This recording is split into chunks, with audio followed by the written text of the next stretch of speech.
bespoke radio for the masses. Headline edition, July 8, 1947.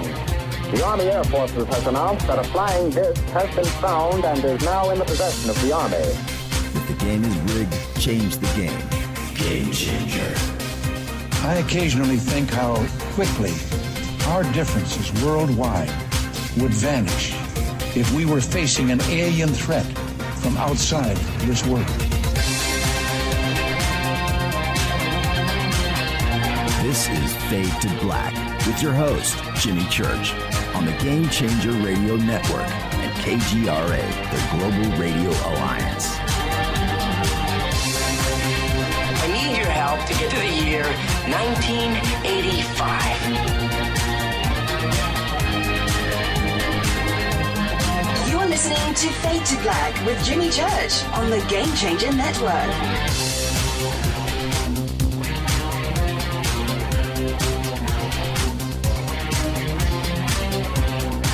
Good evening. Fade to Black. Bespoke Radio. For the masses. Yeah, man. How you doing? Today's Thursday. Thursday, May 7th, 2020.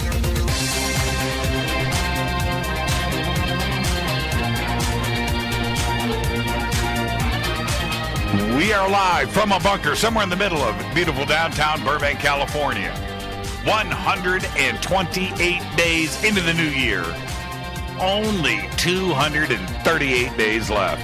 I would like to welcome everybody listening all around the world, all across the United States. Hither and thither and to and fro, back and forth, up and down, east and west, north and south, far and near. This is Fade to Black for KJCR, the Game Changer Network, and KGRA, the planets. I'm your host, Jimmy Church. What is cracking, everybody? How you doing? I love saying that because I mean it. How you doing? I like the David Bowie. Labyrinth. Man, I can quote every line from every character and every scene at every moment in Labyrinth. I do it with pride. Man, I love that movie. Just like that, I get all tangled up in my own cables. Yeah, Labyrinth. Woo, man, that's a good gift right there. That's a good gift. What a great movie. Great posters.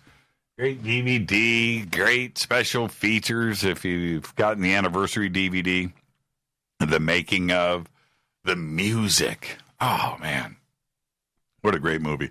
All right. It's Thursday. It has arrived. It is Thursday. It is Fadernight with open lines all night long. The caller, yes, Rita, you are correct. That won't be happening tonight. The call-in number is 747-228-2051. 747-228-2051. You can follow me on Twitter at JChurchRadio. That's the easy thing to do. At JChurchRadio. Hashtag F2B is the soundbox on Twitter. Hashtag F2BQ for everybody out there. That is Fade to Black questions. And tonight I wanted to do an AMA. Nah, we can't do it tonight. So maybe we'll do it next Thursday. Crazy week on the show. We got a lot to talk about tonight. And I've got a couple of surprises coming up. So get ready for all of that tonight. It is Fadernight, my favorite night of the week. And which has turned into, it's morphed into, there's no question about this. It is now established fact. Fadernight on Fade to Black is one of the greatest nights on all of talk radio. Anywhere in the world. That's it. That's it. That's what Fadernight is. Just an exciting and I am able to, and I had the craziest day today, by the way. I'll see if I can get to all of that. And if I stop rambling right now, maybe I will get to it. So you can email Jimmy at jimmychurchradio.com. We have 2 chat rooms open, one at Spreaker, one over at KGRA The Planet. Of course, if you're over on YouTube, you guys are going crazy over there. Hello to everybody on YouTube. One of these nights, I will do a YouTube show. I will just hang out with everybody on YouTube, and we'll go back and forth. And then I'll do a Facebook night where I'll just hang out with everybody on Facebook, and we can interact there. Then we'll do something on Twitter, which we do every night. But I'm talking about the Twitter feed of the broadcast and the comments and everything that is going on there. So let's enjoy the night tonight. It is Thursday, and when I wind through my Thursday, my Thursday is a special day. I know that I'm going into open lines. There's that part of it, so I'm excited about that. There's a lot of the show prep that I don't have to normally do when you have a guest on. I don't have to do any of that. I don't have to sound check and research and go over a book one more time and I don't have to do any of that tonight. It's just your phone calls, and it just makes for an exciting day. And here I am. I'm ready. Got my River Moon coffee, and it's open lines all night long. And different for this weekend, I don't have Coast to Coast AM. So this is it. This is our Friday. I get to just relax and know that I got to work for the next 3 days on this show. So there you go. All right. Oh, man, a couple of things. Email is Jimmy at jimmychurchradio.com. I want you to get your immune system boosted, get your system in check, get it to where it needs to be. Now is the time. Do it. Go and visit getthetea.com, visit their special page, and they have an immunity package right there. Get that, and you're on your way to wellness. Use the promo code FADER, F-A-D-E-R, free shipping on all orders over $50. And also, when you are over at jimmychurchradio.com, all of our sponsors are there, right? Just click on their banners, go and visit them. That's how this show happens with our sponsors, and our sponsors are the best. And that includes Billy Carson. Billy Carson and his new internet TV network built just for you. The links and banners are over at jimmychurchradio.com. Click, go, and you will get a 3-day free trial when you register over at forbiddenknowledge.tv. River Moon Coffee, their Amazon store, is now open. I love everybody's comments today. Watching Twitter light up over River Moon Coffee because people are starting to receive their new Game Changer blend. We just introduced it a couple of weeks ago. It is now shipping. Go and check it out. Visit their Amazon store. And if you're a Prime member, you get free shipping. Promo code is JimmyRMC. That's all caps, JimmyRMC. You'll get 5% off of your order on Amazon. And if you use F2B Blend over on the River Moon Coffee website, you will get 15% off of your order today. Let's get to it. Lots of breaking news today. Project Blue Book. Uh-oh. Did you hear the news? All of those fans out there, myself included, are left with nothing but questions because history canceled Project Blue Book. The second season of PBB ended on March 24th, just about a month ago, right? With, this is the thing. This is, the show ended with Dr. Alan Hynek searching for his colleague, Captain Michael Quinn, played by Michael Malarkey, who's great, by the way, who was blown to bits in an underwater explosion. It was a true cliffhanger. Something you do when you have another season coming up, right? But a month later, A&E showed us that they have other ideas and ratings don't matter and opted not to pursue a third season of the show. Project Blue Book was created by David O'Leary, who served as writer and executive producer and was produced by Robert Zemeckis. Season 2 had an average of 1.3 million viewers per episode. Not bad, not great, but other shows have been renewed with much worse. So that's it. They're shopping the series. Maybe it'll pop up on Netflix. Maybe Amazon will pick it up. Hulu. Who knows? Wow. Blown away by that. Blown away. Nobody knows how network television decisions are made. Nobody knows. Many have speculated. Men have died. Countries have fallen for the knowledge of why networks do what they do. Also announced today, a new study carried out in the Antarctic provided a new estimate of what the amount of cosmic debris, insert Frank Zappa references there, and space rocks that hit Earth every year. Now, according to researchers, an average of about 88,184,905 pounds of extraterrestrial material hit the planet annually. Now, in case you're wondering, that is 44,092.5 tons. The new study was carried out by a team of researchers from the United Kingdom. Their estimate and findings were detailed in a new paper published today in the journal Geology. Absolutely nuts. The Earth grows by weight by 44,000 tons of extraterrestrial material every single year. That's crazy. Well, okay. Elon Musk and his partner, Grimes, and named their newborn baby boy, I can't even say it, XAEA12 Musk. Right? But it seems that the Californian state rules about baby naming are about to come into play. You see, in California, new baby names can only use the 26 alphabetical characters of the English language, according to the state constitution. No numbers allowed. Not to mention the Elvish characters AE, which is the Elven shorthand of AI, or artificial intelligence. There you go.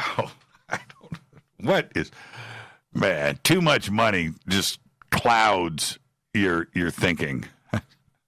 I mentioned earlier this week about the day I took my driving test when I was 16 years old.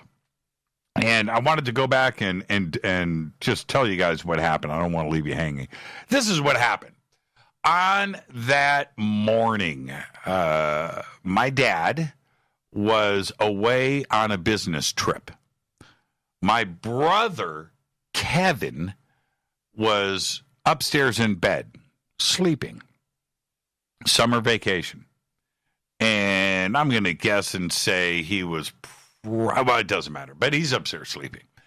And my mom and I were going to take the car over to the DMV, and so I could take my driving test and get my driver's license.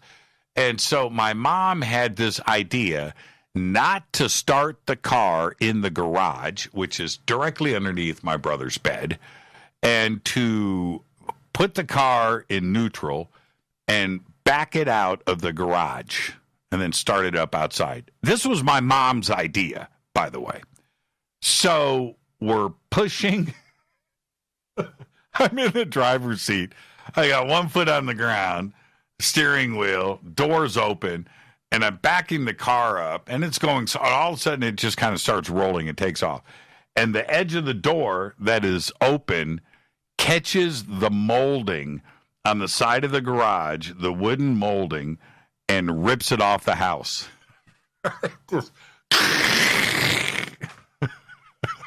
and my mom's standing there. My mom's pushing the car from the front. I'm looking at my mom. She's looking down, and the whole frame of the garage is lying in the driveway. Waking up the house and all of the neighbors on the block. And so much for that. I do remember this, though. I remember my mom not exactly telling my dad the truth. My dad had to come home after his business trip and replace the molding and paint everything on the house. And I can't remember exactly what was said. All I'm going to say is I didn't get in trouble. So that's what happened. And also, I want to get to this before I move on. That was just a crazy day. Mom, man, I hope Dad isn't listening right now. He's probably just shot her a look. What really happened? You said it was. You mean it was Jimmy? It happened. It was my mom's fault. It was. In this case, I was innocent. Okay. Today, I had a poltergeist event in my garage. Almost. Let me tell you what happened. It was crazy. Cleaning out the garage, breaking down boxes, garbage man's coming tomorrow. Got to fill up the recycle bin and do some things, but we were building up with empty boxes in the garage, and I was getting lazy. And today was the day, so I'm breaking it down, doing all of that. And it's hot outside, drinking iced coffee, phones and things. I'm running around, I'm sweating. And I have to get inside. There's some other things that were going on. So anyway, as I'm walking through the garage, we have a stack of folding chairs. There's like 16 folding chairs, metal, that are to my right. The last folding chair decides, it's no big deal, but it decides to slide out, put your flat on the floor in front of me, where I kick it. And I was wearing flip-flops, and I kick it with my big toe. Ouch, it hurt.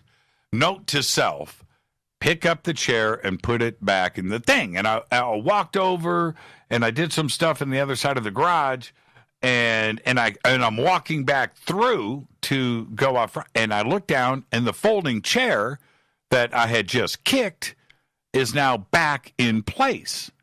I didn't put it there. And I stop and I say, wow, that chair, Rita, I just kicked it. It was just on the ground. And I'm tripping, man. I am tripping. Rita goes, I picked it up and put it back. I was like, oh. And at that moment, I was so relieved because I know that I just kicked the chair, and I know that I walked past it, and I know that I told myself to put it back, and when I turned around, it was already back. Rita just happened to, and I didn't say, anyway, the bottom line is this. This is how Rita thinks. Rita goes, I messed up. I shouldn't have told you I put it back. And she was right, because if she hadn't have said that, she could have messed with me all day long, because that was a bizarre thing, and I didn't say it. Anyway, so that was my day today. Poltergeist, almost.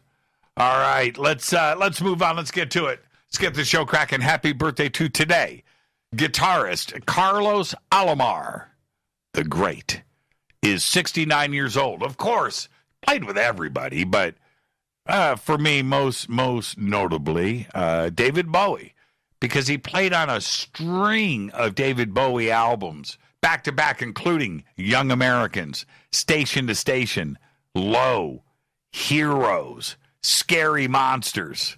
Whew. Right there. Happy birthday, Carlos Alomar. Also today, Motorhead's Phil Campbell. Phil Campbell today is 59 years old. On this day in history, 1902, the island of Martinique, their Mount Pelée begins the deadliest volcanic eruption of the 20th century. The following day, the city of St. Pierre, which some called the Paris of the Caribbean, was virtually wiped off the map when it was buried within minutes, and virtually everyone died instantly. There were only 2 reported survivors. One was a prisoner held in an underground cell on this day in 1902. Fader fact. Here you go. You ready? Before trees existed, Earth was covered with giant white mushrooms that were 24 feet tall and 3 feet wide, and covered most of the Earth's surface. And that is your Fader fact. Tonight, it's another Fadernight, open lines all night long. And You know what the call-in number is, and if you don't, you need to write it down. 747-228-2051. So, let me hit this River Moon coffee. Here we go. rivermooncoffee.com. All right. So last night, our guest was Nick Redfern, and we discussed his new book, The Rendlesham Forest UFO Conspiracy, A Close Encounter Exposed as a Top Secret Government Experiment. And we discussed what he has suggested in the book, which is that the Rendlesham incident may have been the British military using holographic technology and drugs to simulate a UFO landing. Now, possible? Well, sure. Anything is possible, right? Did it change my mind and conclusions that I may have about Rendlesham? No, not really. But here's the thing. I listen to everything. Listen, my favorite pie is peach. Peach pie, warm, with vanilla ice cream on top. And it's got to be special vanilla ice cream. Someone may suggest to me the greatest pie in the world. And I'll listen. I will. And I'll try it. I have an open mind. But it's going to have to be a life-changing experience to sway me off of what I already know. And that is, peach pie is the best pie. Now, there is always a but, so I'm going to have to interject a but here. But I will listen, and I will always try to expand my world. It's what life is about. Now, back to Nick. When it comes to Rendlesham, there is a mountain of evidence, and I do mean a mountain, right? There is a mountain of evidence that is out there that you have to overcome when you publish a book like the Rendlesham Forest Conspiracy. He knows this. I know that he knows this. Now, Nick did the research. Nick got the data. He did the interviews, and he put it out there. That's it. He put it out there for the world to consider. It's really nothing more than that. Now, there have been UFO cases in the past that have been debunked. And we know this. This is an absolute fact. And then we have the situation of something like Roswell, where every type of theory has been presented. It was a weather balloon. It was Project Mogul. It was the Russians. It was the Germans. We had Congress. We had the GAO, the General Accounting Office. We've had senators look into it. So many books and movies and documentaries. And at the end of the day, we all come back around to pretty much one conclusion. Something crashed outside of Roswell in 1947, and it wasn't from planet Earth. Now, it may very well turn out to be the same thing with Rendlesham. Every idea or theory has been and will be and continue to be put out there. And we'll examine it and we'll come to a conclusion. Seriously, it's really that simple. What is different about the Rendlesham case? Well, first and foremost, it's recent. It's modern. It's now. It happened the year I graduated from high school. It happened the year I crashed my car into my garage. The witnesses are still with us. The evidence is there, the tape, the memos. All of it is in the present. We don't have to rely on second, third, or fourth person accounts or documents that are questionable. It's the exact opposite. I have said many times on this broadcast, it is the words of John Burroughs that we need to be thankful for. He was there. We have the opportunity to sit down and talk to John and get his take, his insight right up front, his testimony in the now.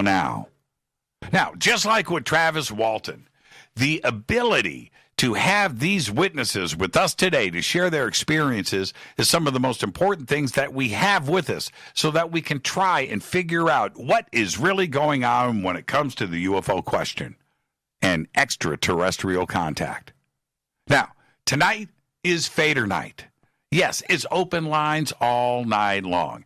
And I know that most of you want to talk about the show last night with Nick Redfern, and I understand it. I do.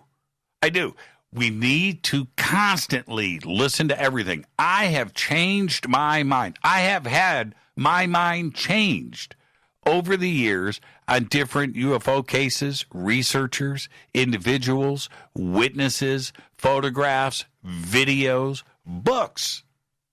All right? I've always had an open mind. I have never said this case is shut. And that's what we constantly have to do. It is the most beautiful thing about ufology. I don't know how many times I have said it. This is like the barber shop. This is like the barber shop. You remember the movie Barber Shop? If you can't say it in here, you can't say it anywhere. In here, in ufology, and on Fade to Black, we listen to everybody. And we can fight, we can argue, we can have fun, we can laugh, we can do all of that here. But it stays here. We need to know that you can say or present anything. Now, what happens later, happens later. But in the now, we need to always have an open mind. Okay? Now, again, I know that you all want to talk about this tonight. And it's open line, 747-228-2051. And so does our first caller, who called in last night at the end of the show, and I didn't pick up. I didn't find out about it until this morning. So I'll be back after this short break with our first caller, who I didn't pick up last night, John Burroughs. That's right. This is Fade to Black. I am your host, Jimmy Church. Thursday night, Fadernight, with open lines all night long. I'll be right back with John Burroughs after this short break. Stay with us. Follow me on Twitter at JChurchRadio. I'm right there. The sandbox is hashtag F2B. Stay with us. I'll be right back.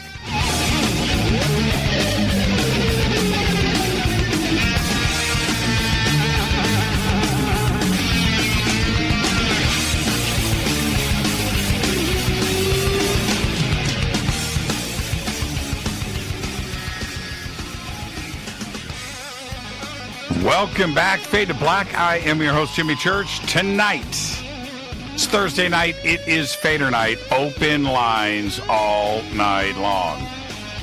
747-228-2051.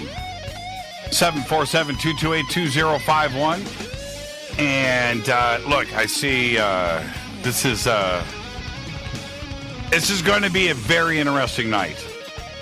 And last night, when it came to our conversation that we had with Nick Redfern about his new book, it was a great conversation, and it's something that, especially when it comes to Fade to Black and this show, just like I said in the intro, it's so important that always, especially inside of the UFO community, no matter what, we always have open minds. We have to. We absolutely have to. And if we want to sit around, I can imagine if I'm sitting at a UFO conference, sitting at the Fade to Black booth, kicking back, and somebody comes up and says, "Hey, I want to tell you my idea about Travis Walton. I want to talk about Kecksburg." And I go, nah, don't want to hear it. Don't want to hear it. But, nah, here in the UFO community, we don't listen to anybody. That's not what we do. It's not what we do. And anything as we're trying to figure out what is actually going on out there, we need to listen to everybody all the time. Last night with Nick Redfern, an absolutely amazing show. Interesting idea, interesting book, great. Let's put it into the pile of evidence that we have and ideas and theories, and consider and ponder what is really going on. But as I stated last night in this show, as I have stated many times over the years, one of the great voices, and I think that there are two on this planet. There are two. First being Travis Walton, second, John Burroughs. And John Burroughs, to me, is a gift. He is a gift to all of us. Last night, he tried to call in. I bet he did. And I saw it, but I didn't know it was him. And I found out this morning, and he certainly let me know that I left him on hold last night, didn't pick up his call. But I said, John, you'll be first up tonight. So I would like to welcome back to Fade to Black one of the two most important voices on this planet, John Burroughs. John, how you doing, my man? Oh, good, Jimmy. How are you tonight? John, I'm always in a great mood, as are you, and I am doing fantastic. And I know that we have a lot of things to talk about tonight, and you have some things that you want to say. But first and foremost, I haven't talked to you in a few months. How are you doing? How's the family?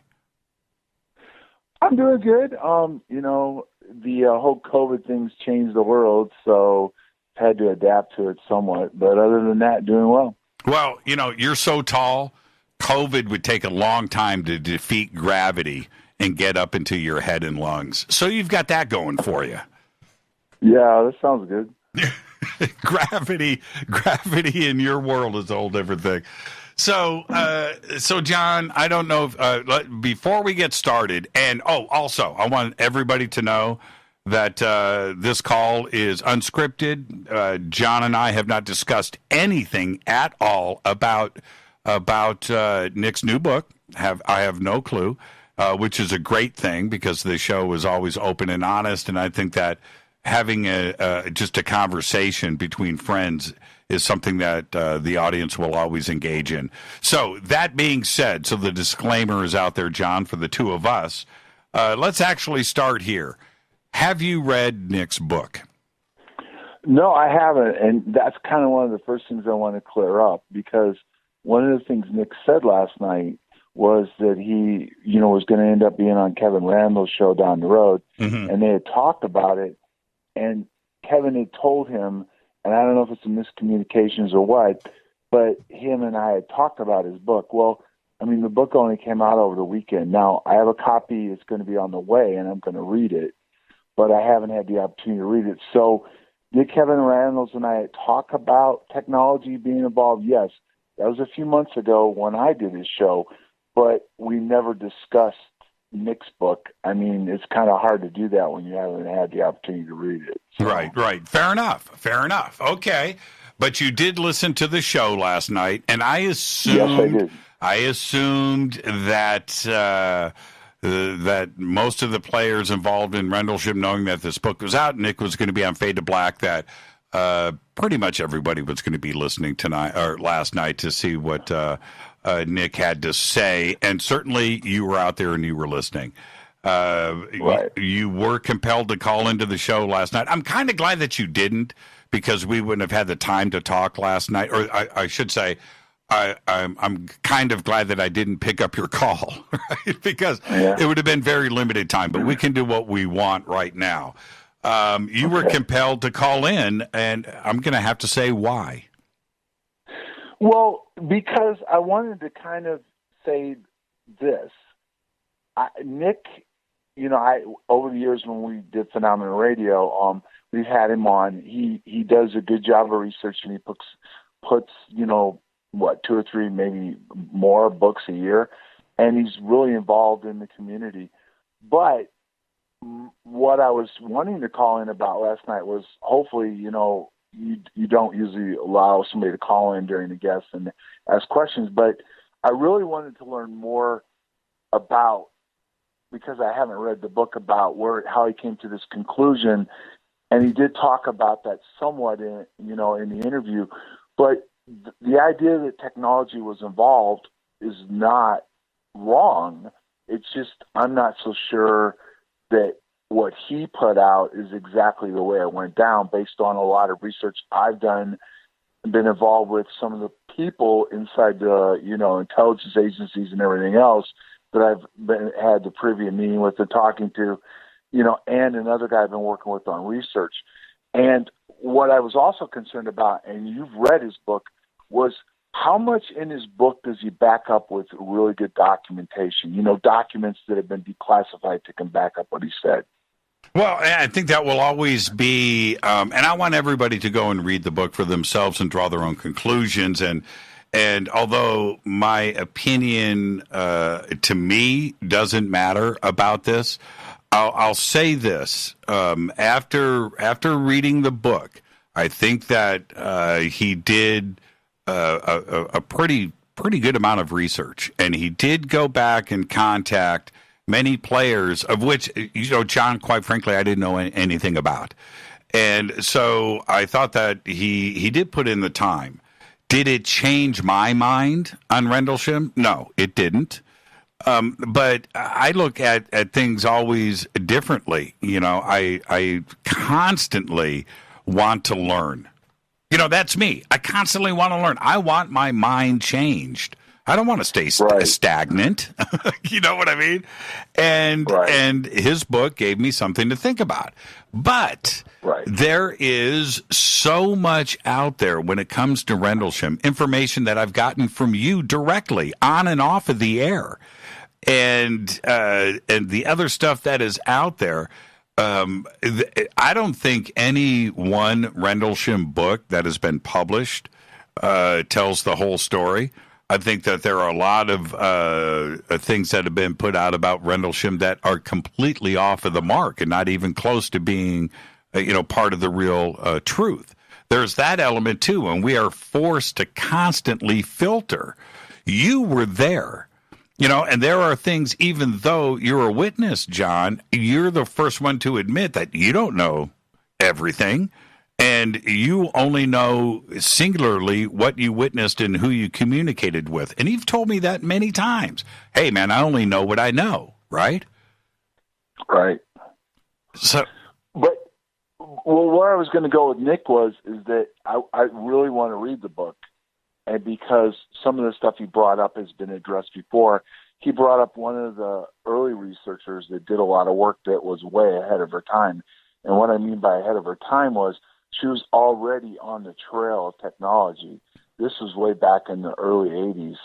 And I had an opportunity to meet with her in Phoenix, about 88, I think it was, when she was speaking at a conference in Phoenix. And we sat down and talked for several hours, and she gave me a copy of her book, Skycrash, but what she went on from there on, from some of her books in technology, were pretty amazing. The fact that she was already into this way before anybody else had even bridged that gap, and that was Jenny Randles. And she did a lot of good research, and she had some insight with some people inside the MOD. And then another guy he brought up was Ralph Noyes, which, if you read Ralph's book, it's an eye-opener. So about how he interwove, Rendlesham into this book that was supposedly fiction. You know what I mean? Right. Colonel Hoyt. yeah, Colonel Hoyt. But just some of the things that he was, and I guess at one point, I'll throw some names out. One of the people involved in the book could have been Nick Pope. Like Colonel Hoyt, I forget the name of the other person, but it could have been Nick Pope himself was involved. His character was being used in the book also. Okay, so let me ask you. I'm going to ask you a string of direct questions. Okay, all simple, but kind of the obvious things. Which, first thing, if we are talking about holographic imaging and that kind of technology, and how advanced was it in 1980? I don't have any idea. But when you and Jim are on your bellies, right? And you heard me mention this last night, and you guys take a peek over the ridge, right? Which I still put myself in that position, imagining you two going through this. I don't even know how you're sane today, but nonetheless, or maybe you're not, but you are looking over the edge, and you see an object on the ground. It may be a craft. It's something. It's glowing. It's there. And how can that moment, A, be holographic, because I think it was something physical, but I want you to answer that, number one. And number two, you and Jim saw the same thing. And if you're on some kind of mild hallucinogenic drug that was misted into the forest, how can you and Jim have the same hallucination? Okay, well, let me answer this by, I'm going to have to backtrack a little bit, and then I'll get to the point. Number one, in 1980, what we saw, we both, well, there were three of us, walked back just totally perplexed because we couldn't understand it. You know what I mean? We're like, what could that have been? There's no way we had that technology. Okay, well, now, through research and a lot of declassified documents, we did have that type of technology that could have caused those effects. Now, the part that, without reading the book, so I'm just going to go with the possible LSD and stuff, which had come out before, it wasn't probably LSD, okay, because that was back with MK Ultra, okay, and MK Ultra, CIA got busted for it. And so I think they shredded documents or destroyed them or whatever, and Congress was all over it, and then Carter became president. What happened was, and this was confirmed from some people I've actually sat down with that were inside the military at the time, was that after Carter became president, and with all the heat coming down, all the technology the United States government was working on, to include the initial part of SDI, which was before Reagan even became president, was all transferred to the UK. So his first assertion was it was all UK. No, it was a combination of the United States and the United Kingdom working together through Marconi. And that's where you get into this whole thing with you have defense companies involved that work both in the United States and United Kingdom and sometimes other countries. So the first thing was, we couldn't rationalize it because we couldn't accept it as anything that we could have. Well, if people only knew today what we've had that's never come out, it would blow their minds. Do you know what I mean? I do. There's technology that's either in R&D phase or operational now that hasn't even seen the light of day to the general public, that if they only could understand it, it would just be mind-blowing, okay?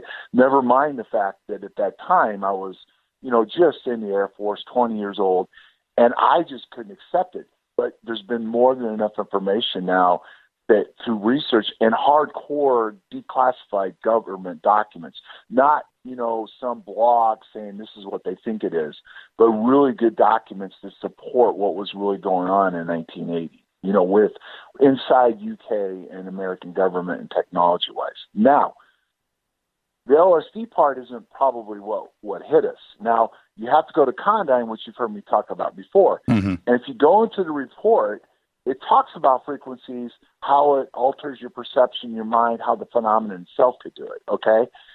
So the EM frequencies is what caused us to see different things and affect what we saw, what we remembered, and how we reacted to it, not drugs. And the government was past the drug part, and they were looking at EM technology and how it could be used weaponized-wise. And that's right in Condyne and other declassified documents that are real legitimate documents, not these made up, like some of the MJ-12 documents and some of this other stuff that's floating around. Right. Well, okay. So that brings me to the point. What you saw, could technology have supported you thinking it was real? Or was it the opposite? Was it a real object and there wasn't any type of Project Bluebeam holographic, Coachella festival? Okay, well, here's the thing, okay? First of all, I've never said I saw an object. Peniston did, okay? What I've always stated, to include my statement, was I saw some kind of lights, some kind of stuff. If you go to Halt's memo, he even said unexplained lights, okay? So now we go to the next part that's real, that's very intriguing and very interesting, and there's a lot of documentation to support it. And the guy wrote a book, it was a researcher who was actually working. He gets upset when it's tied to a government project, but it was funded through his university, and he was down there working on a phenomenon that's there. It's known to be there. It's been admitted to be there, to include even the Condign report says it was UAP. Okay. Now, it's an energy. Okay. Now, what's interesting is a lot of people think they were experimenting on us. What a lot of the facts show is they weren't experimenting on us, especially the first night. We just saw something and got involved in it. They were doing experimentations on the phenomenon that's there. It's an energy plasma type intelligent phenomenon that Condign exists, and the fact is that they were studying it, and it says in the Condign report for military application, and this was in 1980. How do you explain all of you sharing, if it was a drug-induced hallucination or electromagnetic-induced hallucination? How do you explain everybody seeing the same thing? Which also goes back to Halt on the first night too, as well. No. Actually, Peniston's the only one who said it was triangular. Kabansak's never said that in the interviews he's done. I've never said that. And Halt's never said it was triangular. Listen to his tape and what he said.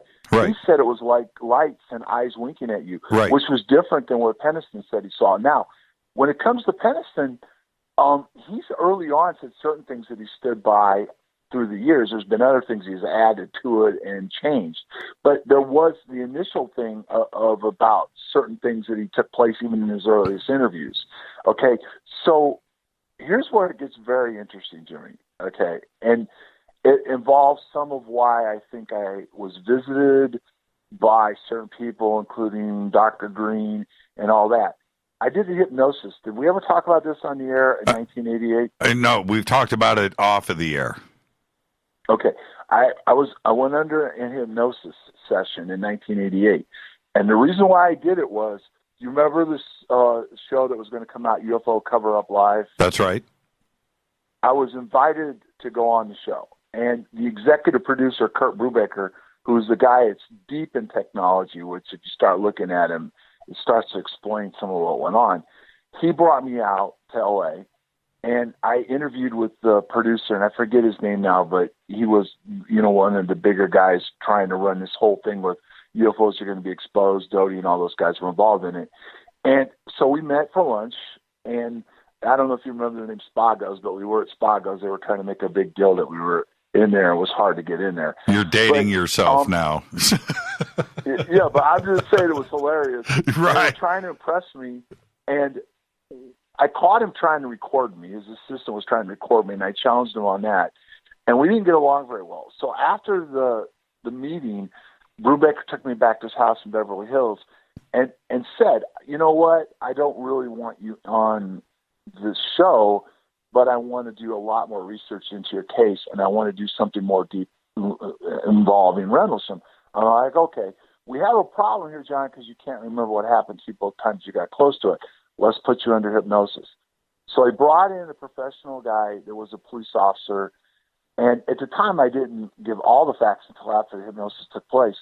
But a guy by the name of Bob Emenegger, you know who that is, was involved with this inside the whole project and with some of the people inside that were working on this. And one of the guys that was working on this behind the scenes was Hal Puthoff. Okay? Yep. And what happened was this hypnosis is mind-blowing. And there's stuff in it in 1988 that when it was finished was like, what? This is unreal. This can't be possible. And over the years, step by step, what I was talking about and the way I was reacting and what I was remembering what was going on has come to fruition and been proven out that what I said in 88 was real. But here's the thing, okay, that is mind-blowing, but it ties into a lot of different things, Jimmy. One of the things that was going on, which was verified by some other people, including Puthoff in his group when I met with them later, that it was all passed around in inside intelligence agencies, was what I was actually able to communicate with something under hypnosis that apparently was probably from the future. And what was coming out was, now remember, this is in 88 now, not today with all the crazy stuff that's come out since then. Mm-hmm. I was interacting with a life form that was energy-based. And it's pretty much was within the conversation. What went on was this energy-based life form was probably us from the future. Now, how do we unpack that, John? How do we unpack that? You know the words you are speaking right now, but for everybody listening, now we are left with, how do we unpack that? Because, that was the problem. In 1988, it was like, what? This can't be real. This is unbelievable. And in fact, what I didn't know, or I suspected a little bit at the time, was the Brubaker's edge was he was technologically based. He had actually worked for Learjet, and then he worked for GM. And the funny thing was, through research, Brubaker worked at GM the same time Kit Green worked at GM. And so it all goes back around to technology and development and stuff. And he was working on his own company that was looking at technology. And then along the way comes Chuck DeCaro that gets in the middle of it with Brubaker. DeCaro ends up going to work for a guy called Yoda, which was the top think tank guy for years, and he trained most of the Secretary of Defenses right up to Obama that came in and was the top guy in technology. Okay? Now, for the audience, Chuck DeCaro was the journalist with CNN that was involved with the case from nearly the beginning. Right, who then went into mind control and EM technology. He ended up working for Andy Marshall, and all you got to do is Google Andy Marshall, and you're blown away by his technology advancements and what he did. To include Andy Marshall was partly behind the collapse of the Soviet Union with SDI and everything. Well, okay, this is John. This is what obviously we need to do. Is we're going to continue this conversation. I need to take a break here in a second, and we're going to continue all of this because there is so much more to talk about here, and we can't just stop in the middle of a couple of sentences here and now. So can I get you to hang on? Sure, no problem. Now, and one other thing, I really respect you for being a gentleman. And second, very respectful of everybody in the UFO community. I know that you have been through an awful lot over the years. I can't imagine the things that you and your family have gone through, as well as your friends and fellow servicemen and women in the Air Force that have endured just way, way too much. But you've stuck with this, and you are here tonight, and I want to thank you in advance. So with that, let's take a quick break.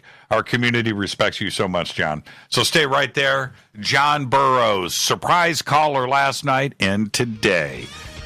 Talking about Nick Redfern's new book, and John just, man, I don't know. John, I think you just broke a story here on Fade to Black, and I'm very rarely at a loss for words. So thank you for doing that, and we'll continue the conversation when we come back after this short break. Stay with us.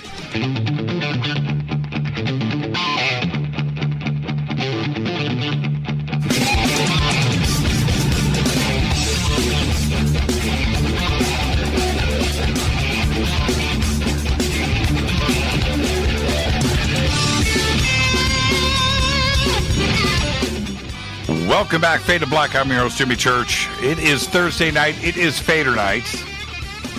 But tonight we have a very special guest call in. John Burroughs is joining us. Doing a little bit of a follow-up of our show last night with Nick Redfern, discussing his new book, The Rendlesham Forest Conspiracy. And John, I just said, the words unpack. How do we unpack this? And I want to generalize a couple of things from what you just said.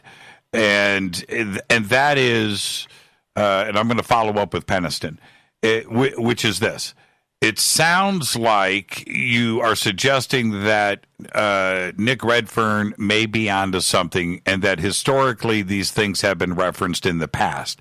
Not all of it, but some of it. And you haven't read the book, but based on what Nick was saying last night, there could be some things to examine here, number one. Number two, that you didn't see anything when you looked over the hill. And you and I have discussed this so many times. I've tried to get you to say, or, what you had seen, but you had blacked out at that moment.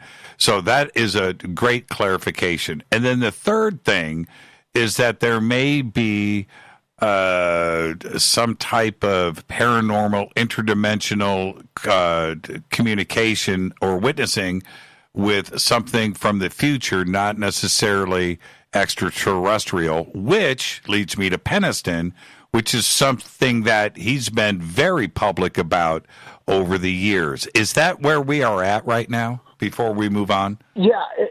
The only thing that's not totally right is what I did see something, but it wasn't a triangular object. Right. It was more like lights and some, what I drew in my statement. So, and it wasn't like what Peniston said, where then he got up, he went around, it touched, there was triangular nature, but there was something there, but it was unexplained lights, which is kind of what Halt's memo I said. There was something there, and at the time, it's 1980. You don't have the reference stuff you do now, or documented access and stuff. But what we've been able to come up with supports that it was some kind of energy form or phenomenon. Never mind a declassified, what partial declassification of Condyne. So did I black out? Not necessarily. If you go into Condyne, it'll tell you that whatever you're dealing with could affect what you see and how you see it and what you remember and alter your memory. But not only that, have you ever heard of Persinger and the God's Helmet? Say that again. I didn't quite hear you. His last name he was a scientist by the name of Persinger, and he worked on the God's Persinger, Helmet. Yes, of course. Yeah. Well, he was working with Green put off on all those guys. And that is, they put this helmet on you, and the actual EM frequencies affect what you see and how you see it. And one of the things why they called it the God's Helmet was because when they zapped people with it, they thought they saw God. But it wasn't God. But that's what they perceived they saw based off of how they modulated the frequencies in the mind. Now, okay, there is a few things that need to be directly talked about here, and that is what happened on the first night, what possibly happened on the second night, what happened on the third night, the first and second farmers' fields, crafts on the ground, crafts above the ammo dumps, beaming lights coming to the ground, crafts above the forest, the radar reports that have been out there, and the dripping molten metal that was described by Colonel Halt, of course, his tape. And everybody that was with Colonel Halt that night were also seeing the same things. But the other point to everything that I just mentioned, John, which is what I need you to comment on, you had just mentioned that everybody kind of had a different story that night, their own experience. And I mentioned that last night.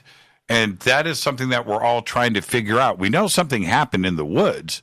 We're just trying to figure out what happened in the woods and whose testimony is closest to the mark, right? Isn't that kind of where we're at these days? Well, yeah, but it's not fair to hold. Okay, let me rephrase this so I get it right. Each person that was out there directly involved had different perceptions. But if you listen to the Halt's tape, if you listen to the guys talking, they never said crap. They said lights. It's all they ever talk about. Here he comes from the south. Now he's beaming a light down at us. Now, what's very interesting, Jimmy, is we now have declassified documents that show that they were able at that point in time to use lasers and create, either through this phenomenon itself, which is something to do with plasma, they were able to create these blue lights with plasma and control them with lasers. Now, at that point, right there in that area, they were working on that technology. Right. So is this the holographic projection technology that Nick Redfern is referencing? Well, see, holographic's different. It is. Going out. You're throwing it. No, this is where then people don't listen to me closely. There is a phenomenon. It's briefly discussed. What I mean by briefly is the whole nuts and bolts of it are not discussed in Condign. It's a lot of the stuff's declassified. In fact, I have good working inside information that was a cut and paste job that they put out when David Clark found out about some kind of report floating around. And the British are a little different than the Americans. They will release things, especially Clark, which at the time I was really upset with him when they said they released all the documents. And I found out later through his own emails, everything, and all the research that he really did get hoodwinked by the fact that they had all their documents, that they told him they were going to release. He knew about them, but they didn't. And he spent 3 or 4 years inside the legal system, and he forced their hand on a lot of stuff. But getting back to it is in Condign, what's been released, what's been declassified, and a lot of even that is still redacted. It talks about a real phenomenon, and they call it a UAP. And then you remember when she said there's a new thing called the UAP. It's an energy thing. And even what Trump just said, when he said, yeah, I've seen the tapes, and it's very interesting, okay? And everything about this, including the Condign documents, which nobody wants to take serious because it goes back to what Redfern said last night. It's not the nuts and bolts ufology stuff they want to hear and believe in. They don't want to follow up with it. But in Condign, it admits they were going to continue working on this for military use. Well, and you know what? No, after poring over Condign, and you and I, off of the air, you and I discussed very specific paragraphs of the Condign report, and we're trying to pick it apart to see what they were referencing. And only you understand these conversations that we've had in the past. But there was one point that I brought up with you that is in the report that I think is the most telling sentence in all of Condign, which is they say that these effects are known effects from UAPs. How, right. And I'm paraphrasing a little bit here, but that's pretty much word for word what is said in the report. And all that tells me is, A, UAPs are real. They know what they are, and they know the effects on humans because it's happened in the past, and this is just what happens. That's how they just spell it out in the Condign report, don't they? Right. They go even deeper to say many people have been exposed to this. It's even in the Condign report, which Pope years ago got on Fox and talked about how there were dogfights with UAPs. And there was stuff going on. And I remember the guy that asked him, dogfights? Why haven't we heard about that? And Nick did as usual. He drew it back in and he got kind of excited on this interview, and he said more than he maybe should have. And he kind of drew it back in, but he said, yes, there was stuff going on, which is in Condign, where there are things that went on that with the interaction with aircraft and UAPs, to include the fact that different mission commanders that involve air wings and stuff were briefed on not only if there was an experience with the pilot or a group, flying, how to try to handle it afterwards or during, to include the pilots themselves are briefed on what to do and not to do with the encounters that took place. So where do you think we are? I mean, obviously it's such a basic question, but where are we? When we look at Rendlesham, and I was asked a few times today, even Rita said, Rita said, okay, so where are you with this? And It hasn't changed my mind, and I'm talking about Nick's book and the show last night, because I know that something extraordinary happened in Rendlesham Forest. I just know this. I don't think it was hallucinogenic drugs and holographic tech. That I don't believe. It very well most likely was, and I say likely because I haven't been able to put all this information out yet, which I plan on doing, in book form with documents to support and stuff. I'm working with a UK researcher that he's done an unbelievable job. That we'll be able to back it up. And what I mean by that, I totally want to read Nick, Redfern's book. And what I heard from him say last night was, well, when you guys talked about how we're not sure yet and there's not enough evidence, well, there's not yet, as Nick Pope would like to say, there's not a UFO in a hangar. but there's a ton of information that paints a picture that can explain a lot of this. And what was funny is the cutting edge stuff that we're working on in 1980 and earlier is stuff you're seeing with Tic Tac and other things today. So you're suggesting terrestrial? I'm suggesting this, and I'm glad you gave me an answer to say this. It's stuff that we've gleaned by studying whatever this phenomenon is, which we never get to the bottom of because too many people are arguing about it's, a human type form or something from Zeta Reticuli. Right. They don't want to accept Condyne at all. They don't want to accept that there's just some kind of energy form out there that's most likely a life form that God only knows where it comes from, which even could be us from the future. Okay. And the bottom line is it's just like everything else that goes on. It's all tied up and it hits people's points. They don't want to look at the deep down, the research at it, and they don't want to go where they don't want to believe is possible. And like Redfern said last night, his book probably won't be a bestseller because it's going to touch on things that the people inside ufology don't want to deal with. And just like all the stuff that we've worked on and we're going to put out, a lot of people in ufology aren't going to agree with it or like it, but we've got documentation and we can paint a pretty good picture of what went on probably in 1980 and how the technology's evolved, and even explain how Tic Tac exists. And one of the things that goes on, Jimmy, is like, okay, you think about the 6 and 15, right? In 6, it was probably R&D, and you look at the area it was, and Elizondo slipped up, or he said something on what's the name of the show they did, and they're doing the second year on?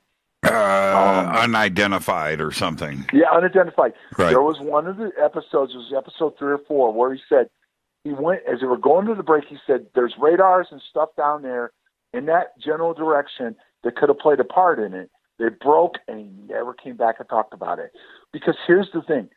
The technology in 6 and even in 15, because if you go to Florida and you look at what's down there, stealth technology is all down there. Radars, all this new technology, everything they're working on is right down in the area where it would be operational that could have affected that last strike group. Never mind the helmet that they're using on. They started using it in 6, which could control the pilot could control drones and all kinds of other things. Okay, and they haven't been able yet totally to get the energy or the power source defined enough to keep it where it can be worldwide operational, or at least in 6 they have it, and they were getting closer in 15, and God only knows where it is now. But it does tie into a phenomenon that's intelligent-based. Now, are we getting closer and closer to a Jacques Vallée point of view and theory on this, where Jacques says, hey, we're probably dealing with something completely interdimensional, not necessarily physical, and that's where we need to focus the science right now? Yeah, and the thing is remember when Jacques came out with this, he was attacked unmercifully by the people inside ufology. No doubt. No doubt. And they don't want to go off the nuts and bolts thing of some kind of, saucer has traveled across the universe to show itself briefly to us, but then we've never been able to nail it down. You know what I mean? Yeah, but I don't want to get off that idea either. Hey, look, what we've uncovered and what we've learned from this phenomenon and the technology we're developing or have developed and the uses that can be done with it, and one of the other things that slowed it down was the computing ability, which we now have quantum computing. Sure. Which was a key to making this work. And the energy abilities to generate the energy. Like, I think I talked on your last show and if you notice, what did leak out a little bit was put off on those guys got a contract with the tank company. Immediately. Well, yeah. Well, yeah, but check this out. Through Condyne, I got the MOD to admit that they had developed a weapon off of this phenomenon, the UAP. They threw the kitchen sink at me. They gave me a document that was 99% blacked out. And what they did was they admitted that they've studied it. is existing, and they were working on technology, and they have a weapon. And the one thing they didn't black out was a tank company that's based in Ohio in the United States. Now, what's interesting is I've also learned that one of the things they're working on with tanks, which is the safest way right now, but they're working on it within the ship, the Navy ships too. But the aircraft is, we talk about this, where they can create a bubble, a plasma bubble, and it can disappear completely. So, okay. It's like cloaking. Okay. I know that you have said in the past that you don't know what went, what it was and what happened in Rendlesham, and that you're open to any ideas here. Are you still including an extraterrestrial ET event as a possibility in Rendlesham?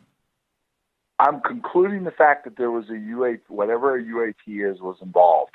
It was in that area. It's in other parts of the world, even with Skinwalker.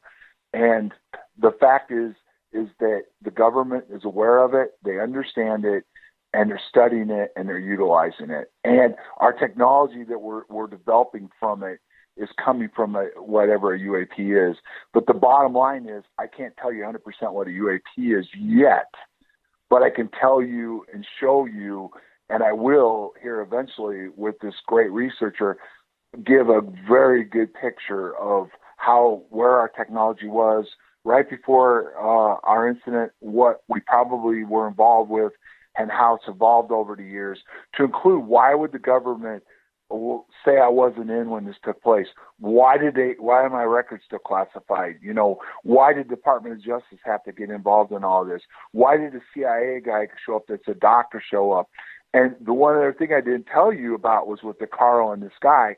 When the CIA guy showed up, met with my attorney, and when you asked me one time before, was I tied down to certain things? Yes, because of attorney-client privilege through this doctor and my attorney. The bottom line was, he provided documents that were given to the VA and the Department of Defense. It brought in DOD doctors, and I got my surgery, and I eventually got my settlement, right? Mm-hmm. But ultimately, one of the things that was in these documents that I can't release, I called up Chuck DeCaro because of who he was and what he worked on. And I read him. I asked him some questions. He says, where are you going with this, and how do you know about this? And I read him a paragraph from the document, and he went batshit crazy. And he said, how did you learn this? Where did this come from? This is national security. And whoever gave you this, we need to find out who it is. Well, we talked about it, and they ended up having a meeting with Green, DeCaro, and Marshall, and found out later Green was involved with the Marshall Group anyway. So this is all evolving technology and stuff. And that's one of the other things was with my DNA and everything else that got involved with this. I have been careful what I've said because I've got a lot of proof, emails, documentation, even what Green said publicly. But it's been hard to get enough documentation to back up what I think's going on. And we're really down that line now where we've got a lot of stuff that's going to support it. And that's why I've been super careful. And do you include in that part of all of this in the UAP side, do you include with that the possibility of an experiment on U.S. personnel? I don't think it was the first night. I think it was involving the testing. Pike in his book even said they were working on the phenomenon, and they were blasting EM frequencies through there were underground tunnels there that are real, and they were used for other things early on, but they were using them for them to blast the phenomena and do other stuff. So I think the first night we just went out there and we weren't supposed to, as far as they didn't think we were going to be out there, they didn't plan on it.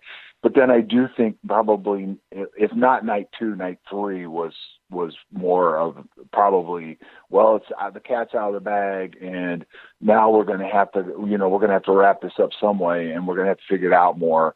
So at that point, that third night, maybe there was some expectation on us based on what had come out the first 2 nights. And the third part, which is probably just as important as the first 2, is that if we look at all of this and then we add in a time travel element, is the military aware of contact with us from the future, and are they continuing this? Well, that's when you have to get into, again, put off and Stargate and remote viewing. Because remote viewing's technically travel. You're using your mind to travel to the future, to see things and look for things. So, in fact, yes, they are aware that there's a possibility, or that you can go out and look at the future. Now, the way time travel has been explained to us is not necessarily the way it is, and Right. what they know. Do Right. you understand what I mean? do. I fully It's understand. for great TV and everything else, but it's probably not. And I say probably because I want to be careful, because, again, I haven't done I've done a lot of research recently. This guy has been working on a lot of it for quite a while, and he's putting it together really well. But ultimately, I don't want to botch it right now until it's finalized. But yes, there's the ability to go forward and look, and it appears to be, and he's uncovered documents and what they were working on too, that they can, whatever this is does come back and can pop in and out at points, just like Skinwalker, Rendlesham, and other areas. Now, before I let you go, Jonathan, I do want to thank you for taking the time to call in tonight, and obviously we'll circle back and do another show here very soon and take this further. But much about all of Rendlesham has been focused on the ET element and that part of it, which I understand why, because I'm part of that. Jim Peniston and the time travel aspect of this has always kind of gotten lost in the smoke and the mist. Is this a time where we go back and revisit Jim's testimony and bring Jim back and start talking about this time travel aspect? Sure. I mean, the thing is that he's got a book. They're supposedly coming out the second part, and he's got his feelings about what it is. And the thing is, it's what you and Nick Redfern talked about last night. Okay, when you see something, like just like these pilots saw, like the one guy said, dude, it's something, it's drones, a whole fleet of them, right? But when you see something you've never seen before, you don't have any reference point to what it is, what it's capable of. And one of the things was, it's been confirmed in 6 those helmets were out there. They were using them on the 18s. It's evolved, and now it's the 15 or the F-35, and they can control drones and all kinds of swarm drones and everything else. But when you can't explain it, you have to start looking and doing research. Now, what I can say about Peniston is his hypnosis in 96 affected a lot of what he feels is possible and what's going on. And only the audience can go back, look at his testimony over the years, look at his book and everything else, and make their own decision. But what I am saying is, what I feel is there is an energy, and it's something that could very well be from the future based on my hypnosis and some other research that maybe can come back and forth and pop in. And what he even said at one point, which hasn't been talked about a long time, was they were back looking, which is what in my hypnosis said the same thing. And there was some really strange things that parallel between both of our hypnoses. That mine was in 88 and his was in 94 or 95. That really opened my eyes up when I saw the transcript from his after mine. And from what I understand, he never saw mine, at that point. That was my next question. He didn't know about my hypnosis. And my hypnosis had been completely kept quiet. In other words, I signed an exclusive agreement with Brubaker that it couldn't be released without my permission, and it never came out. It's never been, other than Linda has used little clips of it that are now on YouTube that have come out in her presentations that she's done over the years.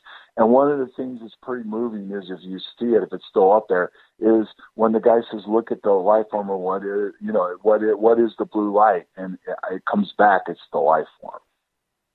Man, oh and man! This was in 1990. This was in 1998, Jimmy, way before all this stuff has been floating around and going on. You know, John, there's a part of me that is very self-serving, and I just want to keep this conversation going. There's another part of me that says there's a whole nother show here that needs to be discussed. I don't know which way to go. What are you doing right now? Do you got to go hang out with the family, or do you want to hang on for another segment? It's late here. I'm in Central Time Zone. It's getting close to my bedtime, you know. Okay, because if I stop this right now, I'm going to have a lot of angry people on Twitter that I'm going to have to deal with. Why don't we do this? Just hang on. Let's do one more segment. Everybody that's on hold right now, I'll get to your calls, and we'll do a full hour of phone calls after John tonight. Because, John, when I come back, I actually want to talk about what you remember with the communication in those hypnosis sessions. Before you say you can't, you're going to after this short break. This is I'll talk about it. I'm putting it out now because there's stuff that supports it. Because let me tell you, Jimmy, watching myself on tape afterwards, it was like, how in the heck? I don't know how. Real? Yeah, you know what? I'll never do it. I'll never do it, John. Let's take a break right here. This is Fade to Black. John Burroughs, surprise phone call. You know what? We're just going to continue the conversation. We will have an hour of phone calls tonight, though, so just you wait. This is Fade to Black. I'm your host, Jimmy Church. More with John after this short break. Stay with us.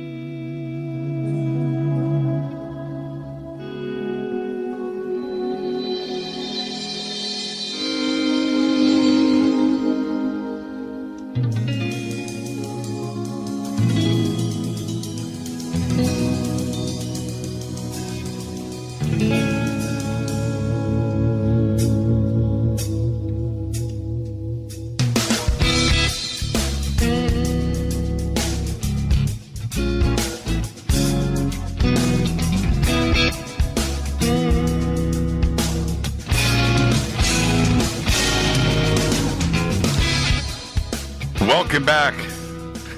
Oh, man. I'm your host, Jimmy Church. This is Fade to Black on the Game Changer Network and KGRA, The Planet. Hello to everybody out there listening.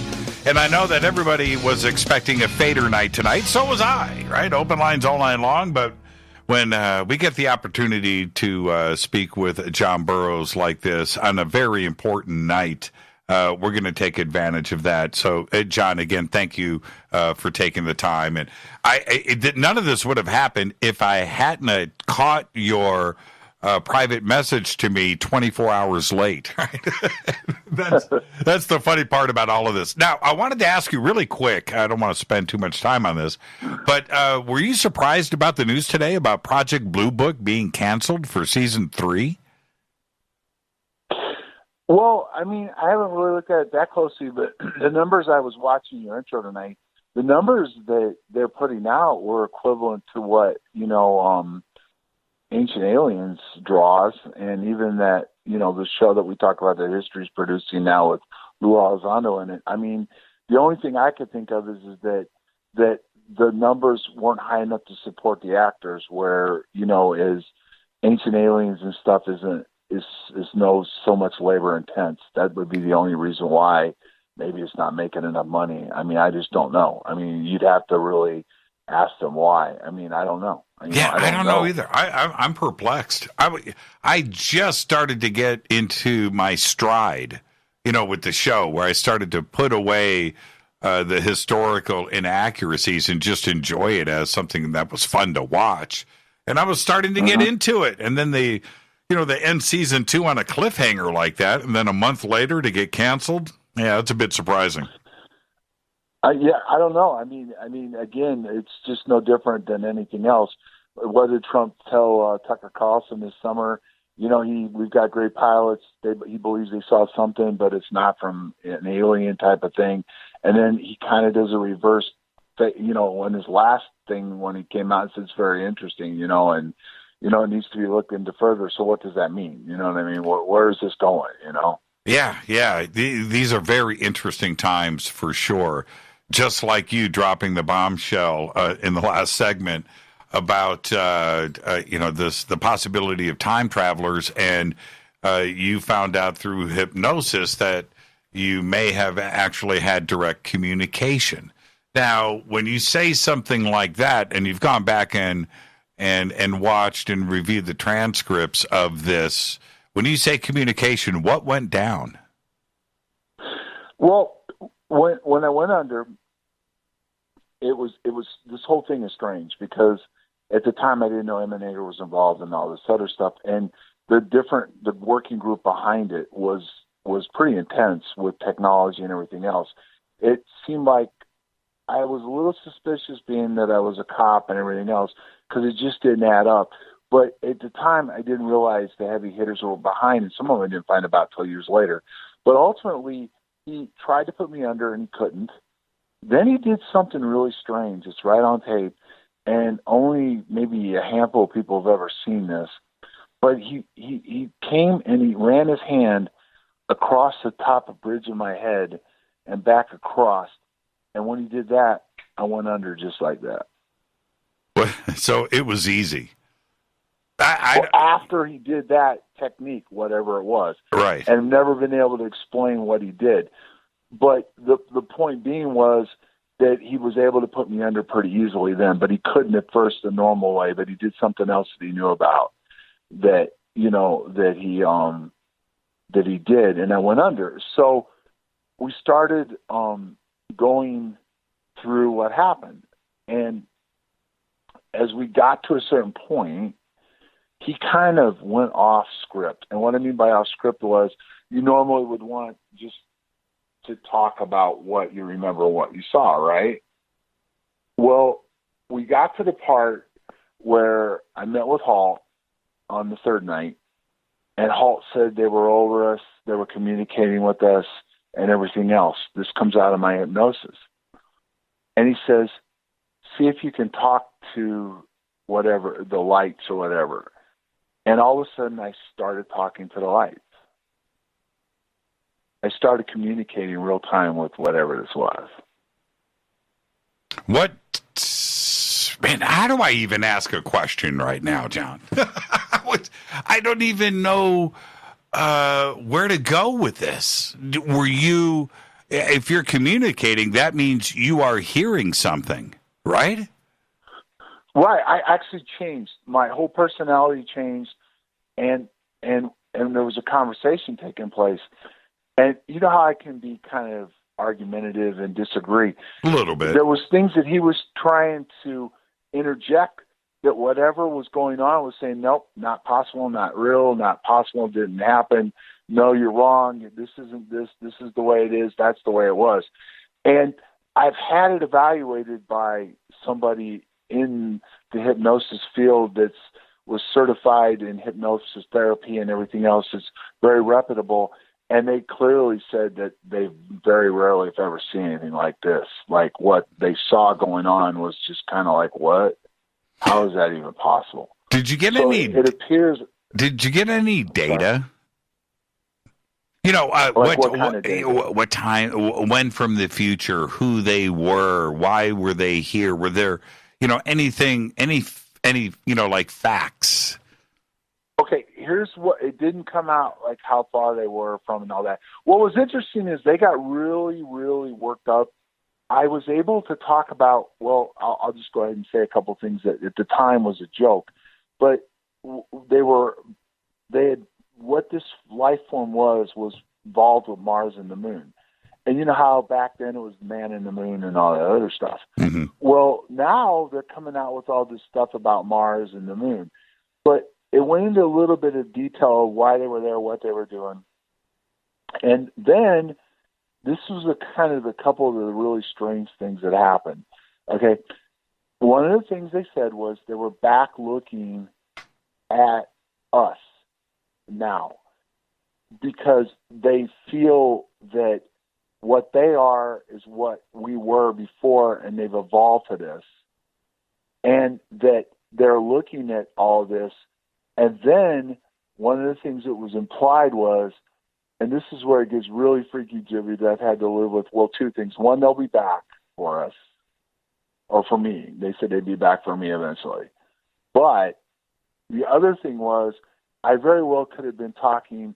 You know, back then consciousness was not a thing in '88, right? Right. Okay. This energy form could have been me, how I've evolved into the future. When they said they were involved with Mars and the moon, and there was information about that, what were they talking about? That were they on Mars and the moon like right now? That is part of their exploring the past, or that they were involved with Mars and the moon in the future?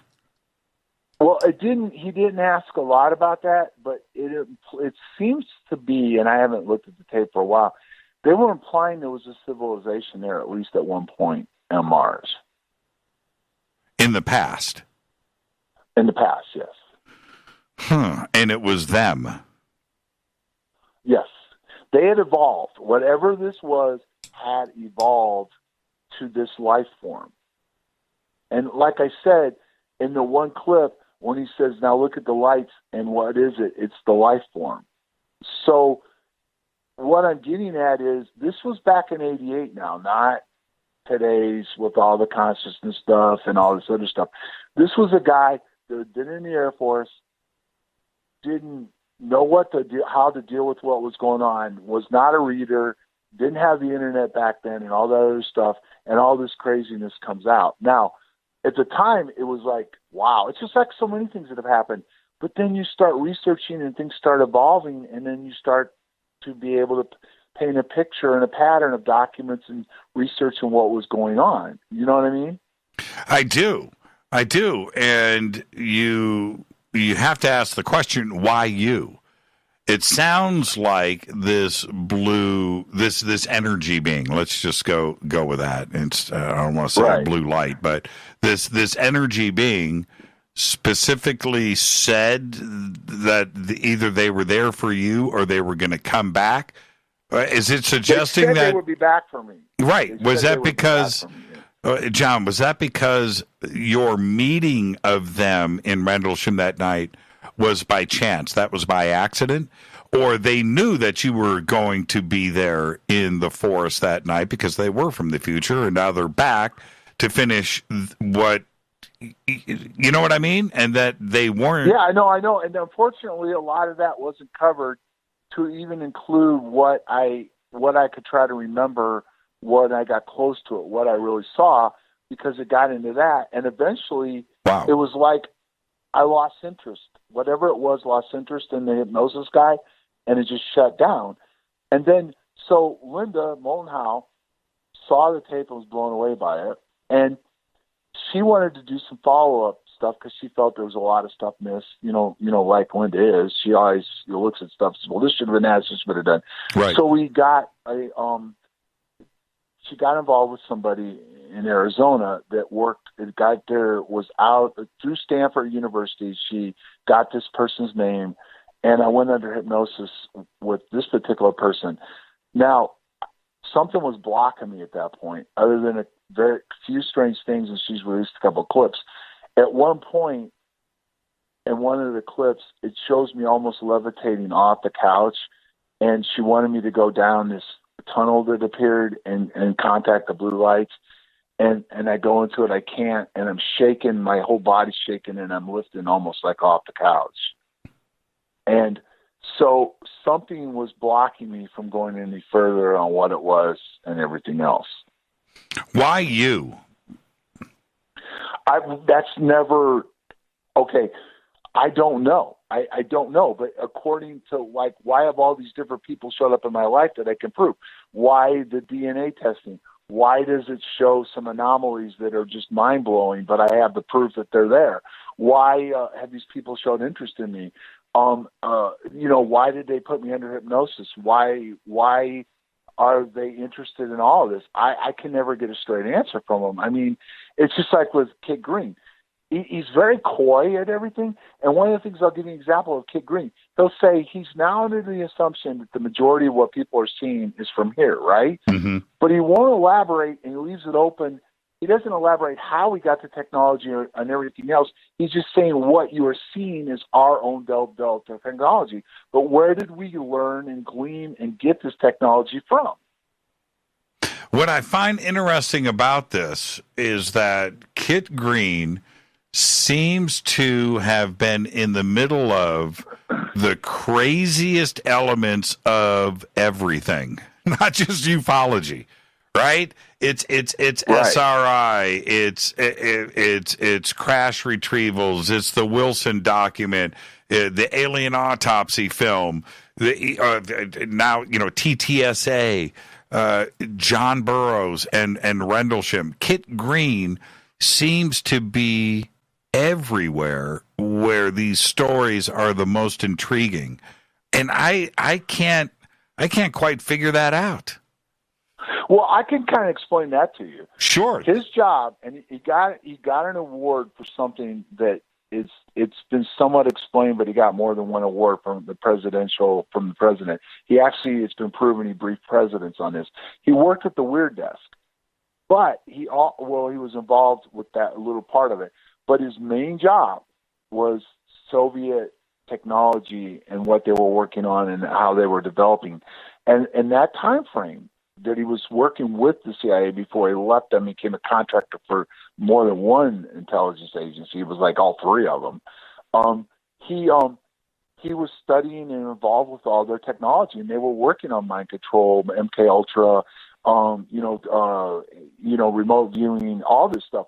So he was involved in all this stuff from way back. You know what I mean? I do, all under the guise of a pathologist in Chicago, right? I just do autopsies. No, it's Detroit. Detroit. Yeah. Okay, Detroit.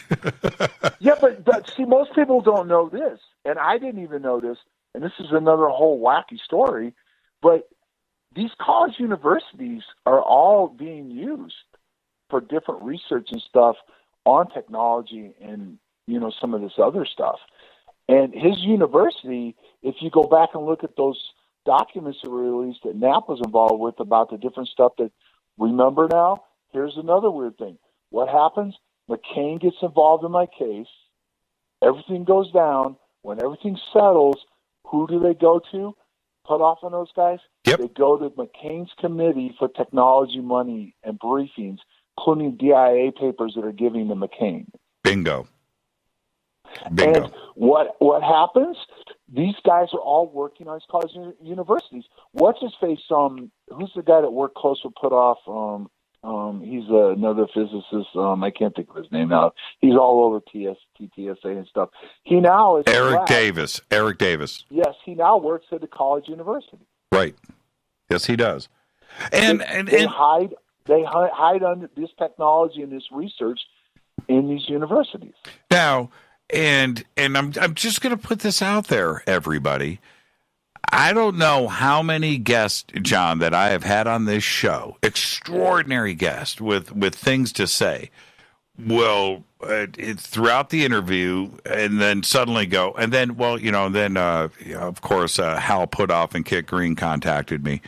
It's like I hear it over and over again. And when it comes, back around full circle, Rendlesham, one of the most important events in history, and yourself included, specifically, here we have Hal Putoff and Kit Green in the middle of the Rendlesham story. Does that surprise you? Well, the whole thing, just when you think it's safe to come out of the water, something weird happens. But another thing we put off that most people don't know about was he was in DIA, he worked with SRI, and he was involved in all this technology. So not only was he worked with remote viewing, but he was involved in all this. And one of the things that, Jimmy, I don't know if I've mentioned this before, but we've uncovered proof with documents that the White House actually was involved in our event. In Rendlesham. And it was involved because they were using... Are you aware of Rendlesham is where they were working on the death ray out there at Bowsy, and they discovered radar, and all the infancy in radars and all this depth rays and all this other technology, lasers and everything were developed right there. That's right. And what they did was they took the original radar stuff, and there's documents to support this. They modified it. They ran cables, which was right next to the lighthouse, and they were using this technology to beam EM frequencies inland towards our location. And we have the stuff. And I've had a lot of exchanges with technology with Put Off over the years, and he admitted he was involved, not necessarily at Rendlesham, but he admitted that he was involved in this technology, and he knew what it was and how it caused issues, and affected people and could affect things, and it was being involved with the military. Is there something further that we need to take into consideration when we talk about Kit Green and Put Off and others? There's a key element here, and that is the CIA. DIA too. DIA too, but specifically the Central Intelligence Agency, because of, and going all the way back over to today with the TTSA and Put Off and the CIA and who is staffing that is one of the consistent, when we break all of this down and we look for a common denominator, we start to see this play over and over again, don't we? Yeah, and then Jacques Vallée, too, in different ways, is in the middle of all this and his research and stuff. Before I let you go, again, John, thank you so much, man. What an enlightening, extraordinary evening. I didn't expect any of this tonight, and one of my favorite things to do is to learn something, and wow, you brought it tonight. But I wanted to leave you with this. A few months ago, Jacques was on the show, and he said, and it was weird too, John, because it just blew by in a conversation, right? We're just having a conversation. But Jacques Vallée said one thing that we've all pressed for him to say over the years, but he's avoided it. And he said this, I'm paraphrasing, but this is pretty much a direct quote. He said, of course, we have retrieved flying saucers and craft. Of course, this is fact. But, and then he went on. But he actually said that sentence. And he's never crossed that line in the past.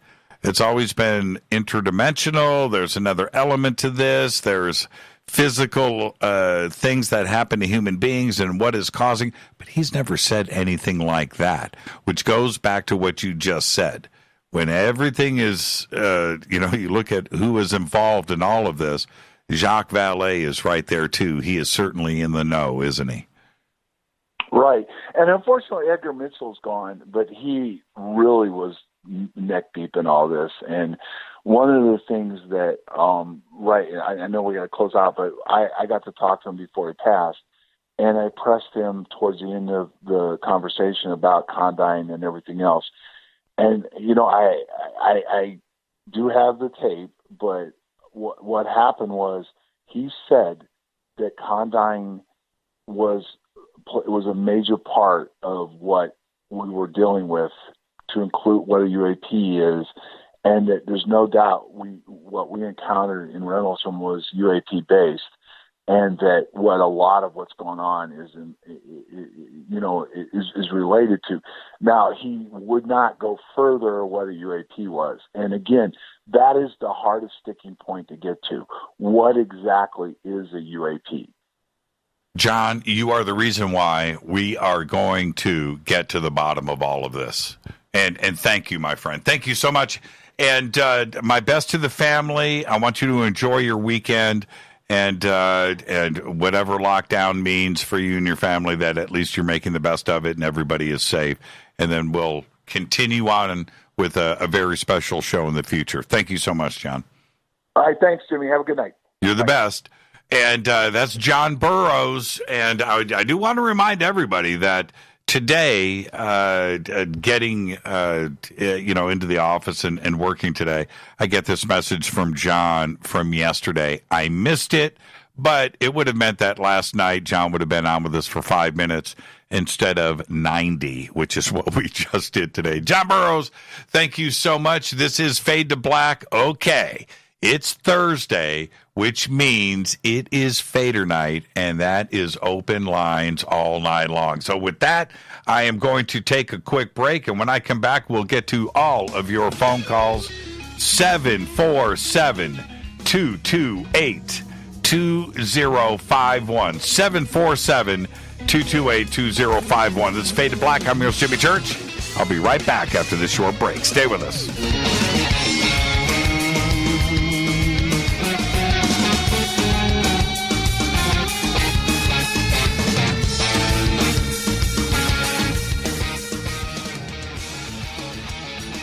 Welcome back, Fade to Black, Thursday night, Fader Night. I am your host, Jimmy Church.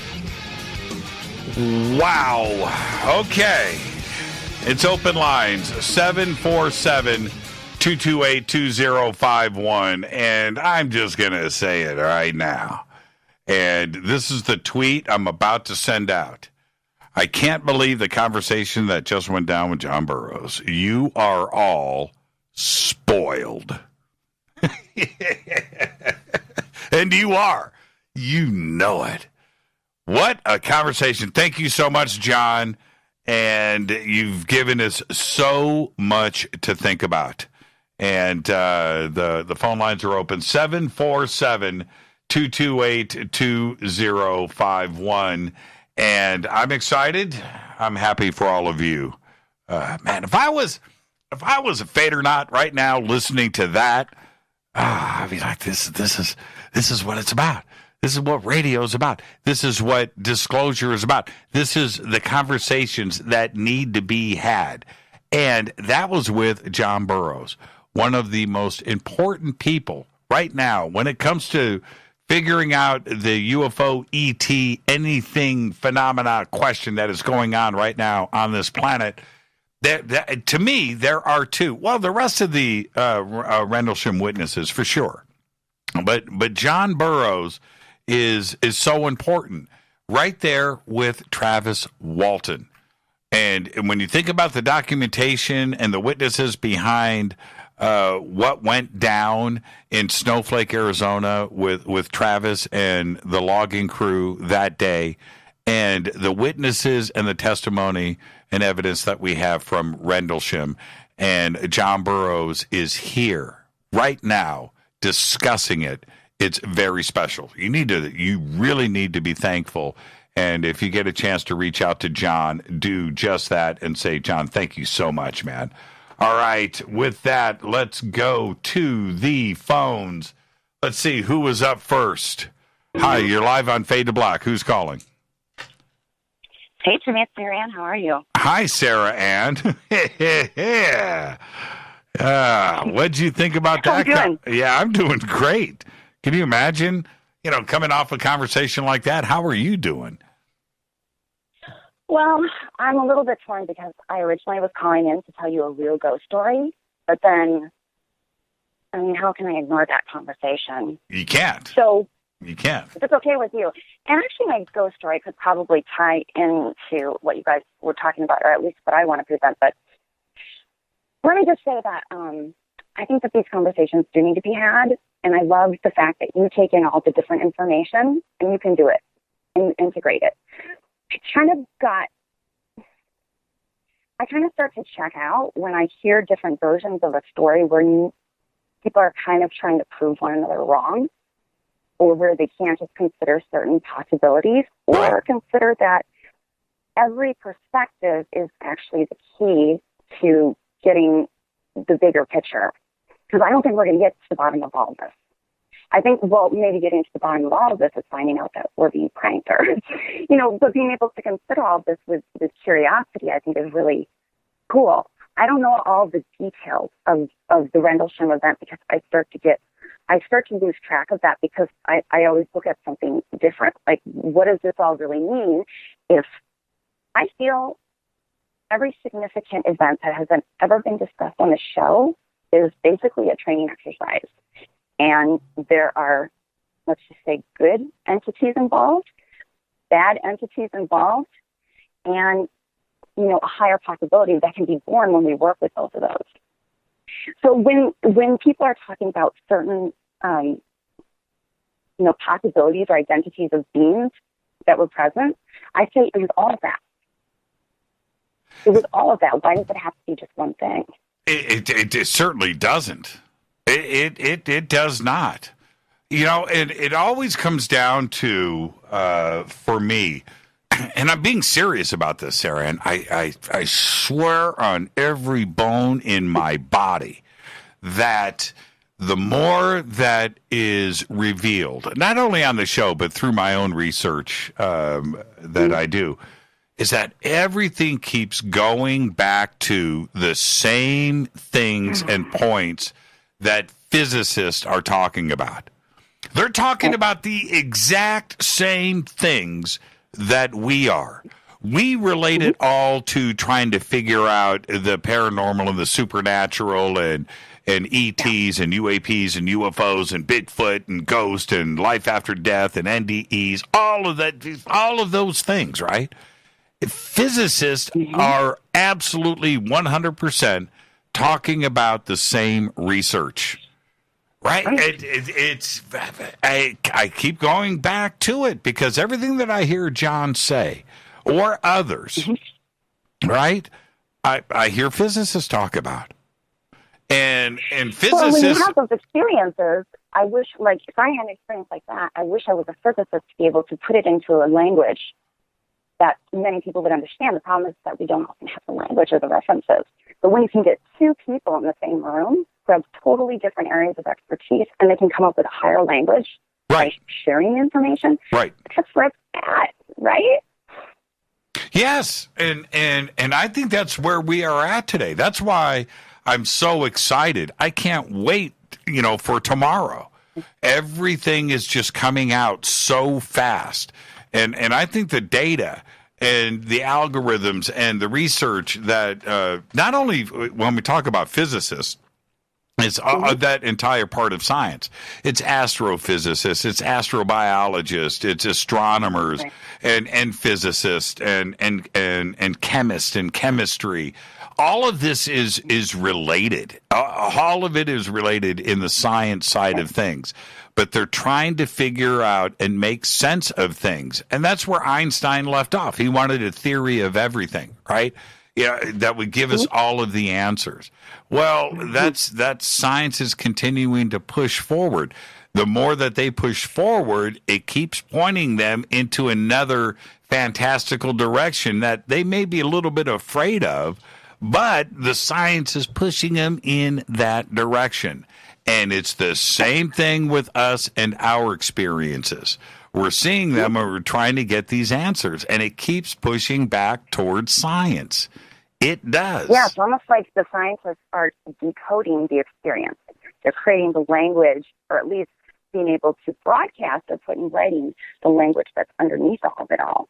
Yeah. That's why I think it's really interesting to get somebody who's kind of woo-woo and they don't have that scientific background to be able to share an experience with somebody who's more scientific and open-minded and can be like, whoa, wait a minute.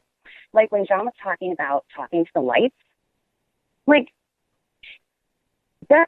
I can totally relate to that. And I know when I've spoken to other people who initially couldn't, once I start really trying to find the language around the experience and what it's like, especially my scientific friends, they're like, wow, yes. And suddenly they're having these experiences. And it can be explainable when we're open-minded about it all. What freaks me out is all of this obsession with the technology. Because when we're just looking at how to create the technology, we're not going anywhere that we want to go. It's a trap. Yeah, and it's so funny when I drink out of my Church of Woo mug, right? And people want to talk about woo-woo and the woo, and I hear it all the time, right? I hear it all the time. You want to hear real woo-woo? Listen to a physicist. You really want to hear real woo-woo coming from a scientific mind? Listen to a quantum physicist, a theoretical physicist, a physicist talk about the realities of things that they are dealing with today. The woo that we talk about on the show isn't even close, right? And they are saying, hey, this is where science is taking us today. And this is where woo's taking us too. Yeah, that's what I'm trying to say. The real woo out there, the real woo-woo is a quantum physicist telling you about multiverse, multi-worlds, and parallel worlds, and multi-dimensions, and there are infinite versions of you out there having conversations that you know nothing about. Digest that. Right? It's crazy. And I think as human beings right now, that because they're open to all possibilities, they are developing the technology to travel. Now, that sounds super crazy, but I bet if somebody were to explain their experience of traveling and how they got there, a physicist would be like, whoa, I can break that down and make it make sense. But if we're trying to just like replicate technology, that's just part of like the training exercise from perhaps our future versions to like get us back on track. I'm just so sick of like beating this dead horse. Let's just get the technology and make the weapons. It's like beating a dead dude horse. It's just like, come on. Well, there are a lot of minds out there that will always go in that direction. Yeah, that's interesting tech. How can we kill somebody with it? It's the way it is. Sarah Ann, thank you so much. What a great phone call on a Fader night. Thank you. Thank you for all the conversations, and maybe in a couple of weeks I'll call with my ghost story. I want to hear it. Go Beckley Tepe. All right. Go Beckley Tepe. Thanks. Sarah Ann kicking the show off and coming in strong. And with that, let's see where we are here. I'm just going to go in order, everybody, with the calls that came in. So here we go. Hi, you're live on Fade to Black. Who's calling? JT. How you doing, Jay? Hey, JT, how are you, man? I'm doing good, man. Great night out here. What'd you think of that? What'd you think of that conversation, huh?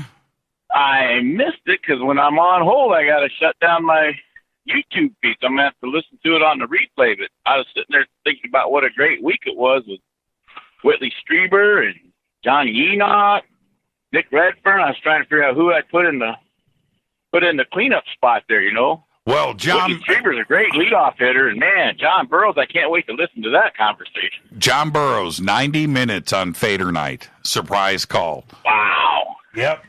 That's crazy. Yeah, man. I can't wait to hear that one. Yeah, you're going to have to go back and digest that one. And while I've got you here with us, JT, and thank you for taking the time to call in when you're out there on the open road, driving your tractor trailer. Have me on. Is last night with Nick Redfern, when you hear something like that put out there, that it was a grand experiment by the British military, and that was going on in the forest that night, and the United States Air Force may have gotten in the way. Now, that's a pretty extraordinary book to put out there. Well, John Burroughs just came on the show and said, hey, parts of that may be correct, that Nick Redfern may be onto something. And there you go. Now, when you hear something like that, JT, you've been following this show and the UFO side of things for a long time. What goes through your mind? Well, I'm a healthy skeptic anyway, so now it's kind of like being a healthy skeptic on the other side. Like, I need more proof. I need more. I got to see, and then what you're saying, I got to hear what John said about it. But I'm a healthy skeptic. That's all I can say, and that's the way. I don't know. Yeah, but that's the way it has to be. And that's my advice to everybody. That includes myself, man. I try to follow that. Look, I'm just like everybody. I enjoy the subject. I enjoy hearing from experiencers, what researchers have uncovered. I like a good documentary like everybody does. I love watching science fiction films. I've seen things that I have seen. I am fully engaged, fully. But that being said, I am definitely always on the side of skeptic. You have to be. If you go all in on this subject, if you go all in, if you believe everything, you're going into a danger zone, and in the end, you're going to get hurt. You like you said before, you got to take that step back. You got to step back. You want it to be true. It only takes one. It only takes one ghost, one UFO, one Bigfoot. but, you got to take that step back. You have to, JT. You have to. So you're out there on the open road tonight. What are you hauling? Cream cheese? No, just starch now. You're starch. Eli Lilly I guess Eli Lilly liked my work ethic, so they requested me to be on their account all the time now. Well, as a trucker, before I let you go, and I'm being serious about this, as a trucker, would you rather have a different route, a surprise every day, or would you rather just have a route where you know where you're going in the morning, where you're going to deliver to, and a consistent day? Which way would you rather have it? In the younger days, it was just go any way the wind blows that was one of my favorite songs by Southern Pacific. Whichever way the winds blew, that's the way I wanted to go, but nowadays, a little bit older, 61 now, having a set route, that's the way to go now. There you go. JT, thank you for everything, man. And all of the truckers out there that are listening to my voice, you know how serious I am when I say thank you. And I mean it. JT, enjoy your weekend, my friend. Hey, thank you. Get that horn hooked up this weekend. I'll do it, and the next time you call in, I'll blast you, okay? All right. Number 62426. Go Beckley Tepe, everybody. Go Beckley Tepe. That's JT from Indy. Thank you so much, JT, and I am so serious every single night when I say everybody, the men and the women out there handling the logistics of this country and making sure that we are fed and clothed and we have everything that we need every single day. It is because of you. Okay? So again, thank you from all of us here at Fade to Black and the audience. We don't get a chance to say it enough, but you're the reason why this country moves forward. So, again, thank you. And let's stay on the phones. Let's go right back to it. Hi, you're live on Fade to Black. Who's calling? This is Joe from Virginia. Hi, Joe from Virginia. How are you tonight? I'm doing great. How are you? I am fantastic. It's Thursday night, Fadernight, and I just spent 90 minutes with John Burroughs. What did you think about that conversation? Well, I thought it was pretty good. And that's it? Just pretty good? Well, I just wanted to bring up a couple of things that y'all didn't bring up last night when you were talking with Nick. Yes.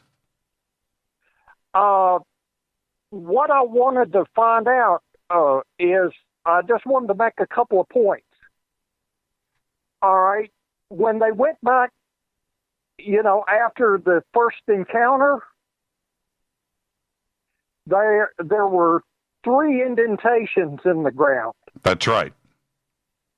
All right. No, that wasn't brought up last night. Oh, yeah, we talked about it last night. Of course. Oh, did you? Yes. And what about the broken tree limbs? Absolutely. That's physical trace evidence. And if we're talking about holograms, I brought this up with Nick last night. If we're talking about holograms, some kind of holographic technology that is a projection, then how did those 3 indentations get in the ground that not only did they go back and get castings of and photographs of, and they went back with radiation detectors and Geiger counters to look at and get EM measurements of the area. They did all of that, and they also photographed and documented the damages to the trees. That can't happen if it was, something that was projected, which would mean, and this is what I said to Nick last night, that this is part of an elaborate hoax that was put on by the British military, and they would have had to have gone in and caused this damage and made the imprints and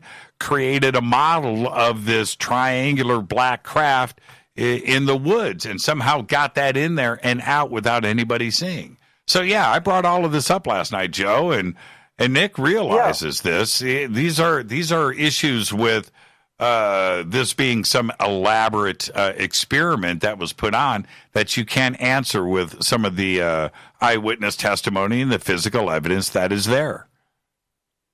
That's right. And if I remember correctly, didn't they run the Geiger counters over the tree damage and found radiation traces on that above normal? I believe so. I do believe that is the case, yes. And I know they found traces higher than normal in the indentations. Yeah, I do believe, if my memory is correct, and don't depend on my memory, Joe, or we all lose. But oh, come on! But I do believe that is the case. That Halt went back to the area. I don't know if Halt was there the day after, if he led the team, or if somebody else did. But they went back. They saw the damage to the trees. They took their measurements. They took photographs. They looked at the indentations. I think they might have made castings. I could be wrong about that, but I think that they did. And all of it was referenced and measured for its distance. So I think all of that is there, and it's been documented for sure. How does that come into play if it was holograms? The only way is that they went in and set it up. They set up the scene, right? Yeah. Exactly. And I forget the other guy that went out the first night with John Burroughs. Right. Adrian Bustenza and Jim Penniston. Yeah, Jim Penderson is the one I was thinking of. All right, when he wrote down all the binary code. Yes, which happened later. That didn't happen immediately then. Now, Jim has reached out to me. I'm going to let you know, Joe. Jim has reached out to me about coming on the show. So we're going to get Jim on. Also, next week, we're going to have Nick Pope on the show and some other things. So, great. Yeah, it's going to be great. But I believe that Jim said that later, not that it didn't happen that weekend, it didn't happen at that instant, that later he was on a bus or something like that when the download of the binary came to him. He had a notebook with him, he flipped it open and wrote out the binary code. Okay, but it didn't happen that weekend. It happened later. I don't know if it was a couple of years later, if it was a week later. That part, it just doesn't come to me right now. Somebody will pop it up here on Twitter for me. But that's when that went down, and then it was later decoded, and those messages were there.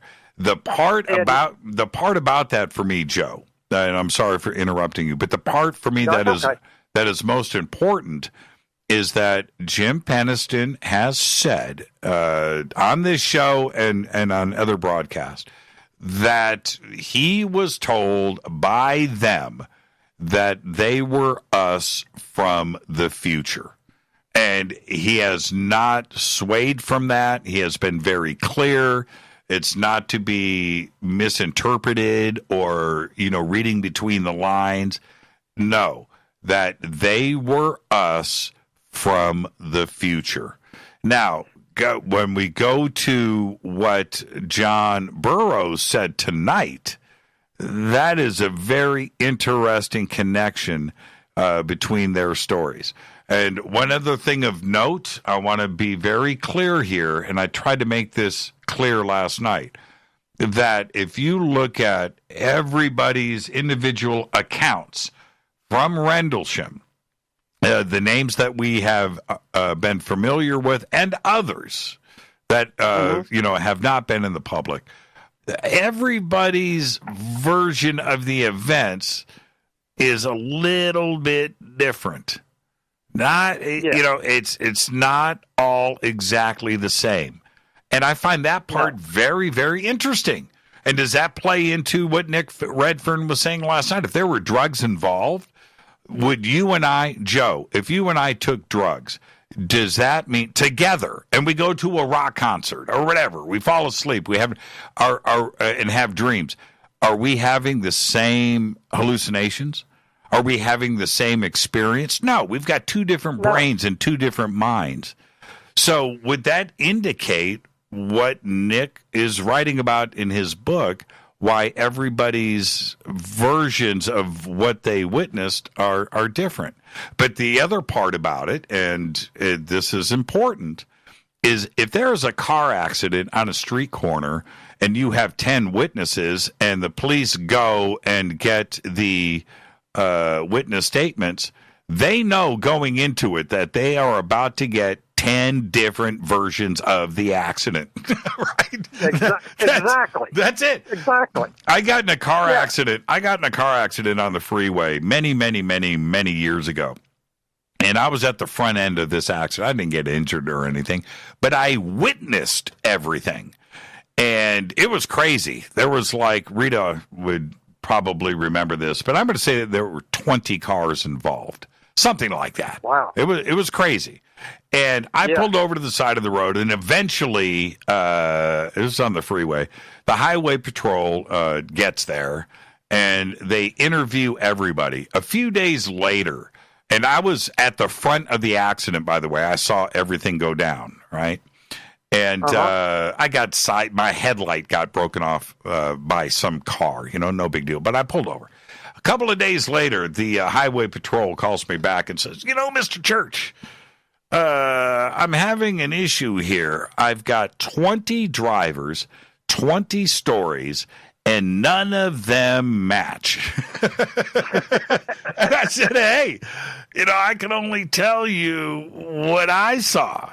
He goes, it's absolutely extraordinary. I don't know what we're going to do with this. I think we're just going to throw our arms up in the air and just call it a day. I said, hey, I'm not changing my story, man. What I saw is what I saw. And that's just the way it is, Joe. It's just the way that it is. Well, when they decoded that, also that binary code, didn't that lead to a point out in the ocean off Ireland? I have no idea. I'm reading the translation here. Exploration of Humanity, 8100, 5209 North, 0313 West. Continuous for planetary advance. Fourth coordinate continuous before. Then I'm looking at all of these. I just hiccuped in the microphone, by the way. That's what that was. Eyes of your eyes. There are a bunch of coordinates here. There's 1, 2, 3, 4, 5, 6, 7, 8. So there you go. And it says origin year 8100. I haven't punched in these coordinates. I'm sure that others have in the past.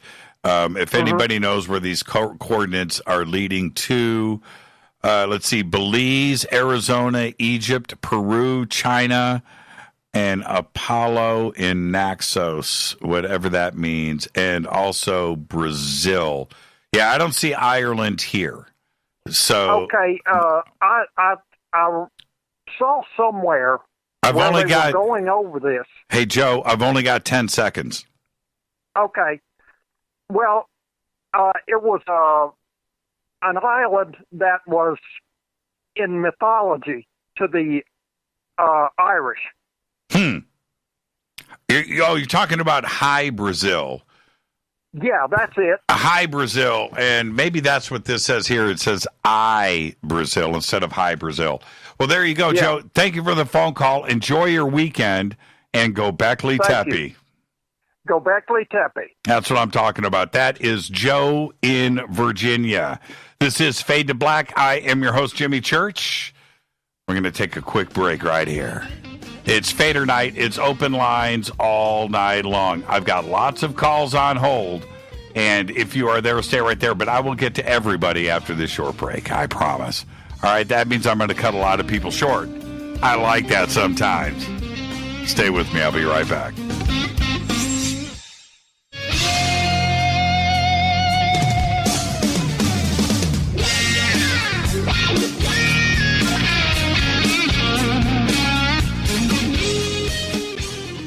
Welcome back, Fade to Black. Thursday night, Fader Night.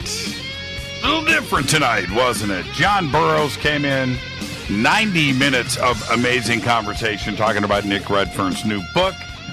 The Rendlesham Forest Conspiracy. And I knew that the phones were going to heat up tonight, and I expected that. And I want to thank everybody for sticking in there and staying on hold. And let's just keep it going. Hi, you're live on Fade to Black. Who's calling? You're live. Hello? Yes, you're live. Hello. This is kind of off topic, but I feel like I sense that you have Jordan Maxwell's phone number, and he's a national treasure. And I was thinking you maybe could give him a call to just make sure he's all right, and let us know afterwards. You want me to call him right? You want me to call him right now? Would you? I'm just concerned. Why would you be? What is there something out there that's indicating that there's a reason why we should be concerned? He's a 79-year-old man. Yep. He's in the target zone of this COVID-19 thing, and I live in a zip code which I will not disclose that has COVID-19 numbers only on the rise. And well, I would say that any virus is scared of Jordan Maxwell. How's that? I hope so. Yeah, I hope so.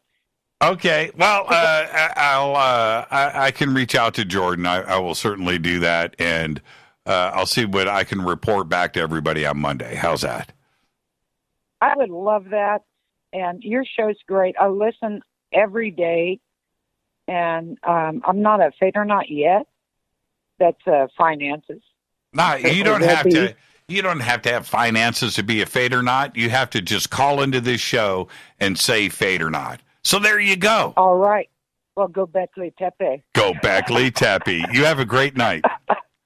Have a great one. Thank you. Thank you. And that's a great phone call right there. You don't have to. No. As a matter of fact, for anybody that's listening out there, you can sign up to become an official Fadernight. We have a whole free version right there where you can just go and do it. And we set that up just for you. And, I could have given her a free account. If you are listening right now, I didn't get your name. Write me, Jimmy at jimmychurchradio.com. Okay? And I think I've gotten an email from her before. And she knows what I'm talking about. So she can go and just write me back, and I will set you up with a Fade to Black membership. See? That's how we do it here on Fade to Black. Let's go back to the phones. Hi, you're live on Fade to Black. Who's calling? This is David Christopher, Jimmy. Hey, David Christopher. How are you? Hey, not bad, not bad. I think I sent you a couple of tweets in the past regarding the Jason Quick when you had him on the show. I think that was about 2 weeks ago. Okay. Or I think last week. So, but anyway, that's not what I want to talk to you about tonight. Tonight I wanted to discuss, and by the way, first-time caller, long-time listener. Okay. Yeah, and I can't wait to hear you say "Go Beckley Tepe." Okay, well, we'll save that for the end. But I wanted to just go over the Mars launching the NASA launching the Mars helicopter. Yeah. And that whole deal. Now it's crazy that people think that them launching just one single helicopter like that's all it is. That's BS. That's going to be a smoke and mirrors. And I think I put that on my Twitter feed as well. What it really is, in my opinion, and I'm just speaking for myself, it's smoke and mirrors, and they probably got like 10 other helicopters like exploring all these ancient ruins that are already there. And this is something I believe that actually exists. Which is why there's so much communication problems when they have these probes go to Mars, and then magically they like you were saying, they're exploring like the middle of nowhere, like a desert. Right. Like there's nothing there. Why don't you go to like the poles where there's water and stuff like that? So I'm just sharing my analysis of that whole situation. So I think you kind of share my vision of frustration then. Oh yeah, absolutely, because I think that it's a disservice to people in general. I mean, taxpayers especially, because we're paying money for them to explore our solar system, and the results that we're getting is like secrets and lies, Well, so, and that's what I've been on about, David. That's what I've been on about. And there's another part to this too, is when, and this is where I hate to always go conspiracy, right? To go just full on tinfoil hat. But when NASA, unfortunately, it's part of it. It's part of the game, right? And so when NASA says, well, this is just a demo helicopter and there's no instruments on board, I see that, and then I go, well, of course there's instruments on board. You've always got to take that view. And that's the frustrating part. I don't think that they've ever been upfront with us. I appreciate the work. I appreciate the efforts of getting things to Mars and Saturn and Titan flybys and the Pluto stuff last year was just absolutely crazy. All of that stuff is just great. I appreciate it. But there's a thing called ice, water ice on Mars. Let's go there. That's where Don't you want to see the snow on Mars? Don't you want to see that for yourself? Absolutely. But like I said, they have an agenda. They already know what's there. They have known for the past 20 years since they've been sending probes out there. I think so. That's why there's so much secrecy behind everything. So just a single helicopter with no cameras. No HD camera. Come on, man. and check this out. Check this out. I tried to make my point very clear, David, and that is this. The only reason to have a drone is so you can watch the friggin' video that you shoot with it. And having a drone on Mars from 16 feet flying around the rover and showing us the high-def images of that is bleeping cool. And we deserve to see that footage. That's why I'm do it. With you. Man, I'm so disappointed in NASA. I cannot believe it. I want to see the test flights. And this is the other thing. The high-def video for Mars, we get high-def images, right? But like video from Mars, I don't want to see images of the drone off in the distance. Who cares? Taking pictures of the who cares? Photos. That if I posted pictures on Twitter, let's be very clear.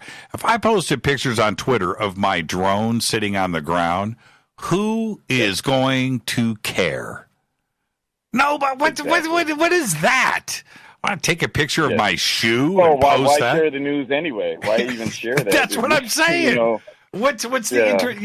What's the interest in that? Let's see the high def video of the drone flying around Mars. That's it. Well, you know what? I say we should get Elon Musk to take over this project, okay? And he make it happen.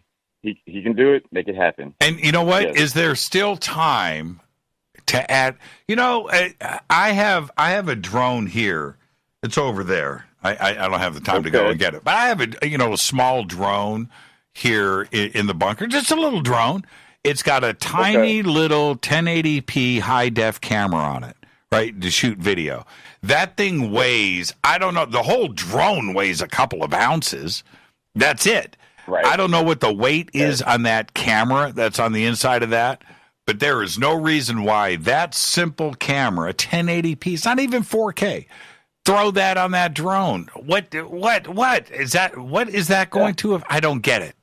I forget the percentages, but the weight is less. So I think it's like something like 100 kilograms. I can't look online because I'm on the phone, but if you're 100 kilograms here on Mars, you're going to be like 78 kilograms, something like that. That's right. That's right. It's not like highly significant, but it's definitely something that you can work around and send possibly, even more bigger cameras on your drone while it's there to, do the flybys, the flying around.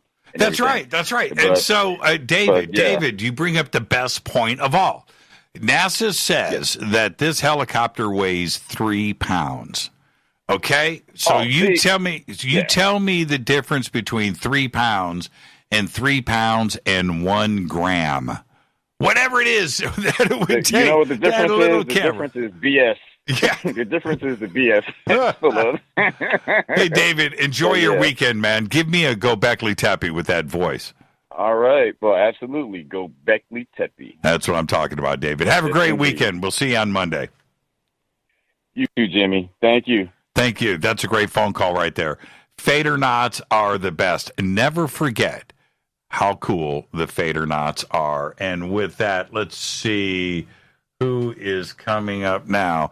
Hi, you're live on Fade to Black. Who's calling? You're live. 3, 2, 1. Oh, I hate to do this, but I just did. Okay, I'm just going to go next. I'm going in order. Let's see here. Hi, you're live on Fade to Black. Who's calling? You're live. Yeah, Jimmy. Yes. Hey, it's Brother Bob out here in Edmonton, Alberta. How are you? Hey, Brother Bob in Edmonton, Alberta. How are you tonight? Oh, I got to tell you, man, I missed the first 90 minutes, so I'm going to have to go back and give it a listen.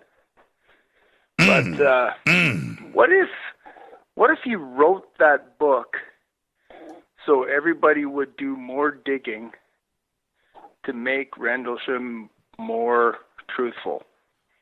How would you even do that at this point? And I don't know. I don't know.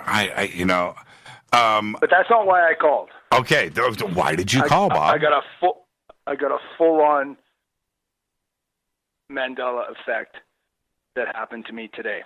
What happened? Okay, so how long have you been in LA? 1984.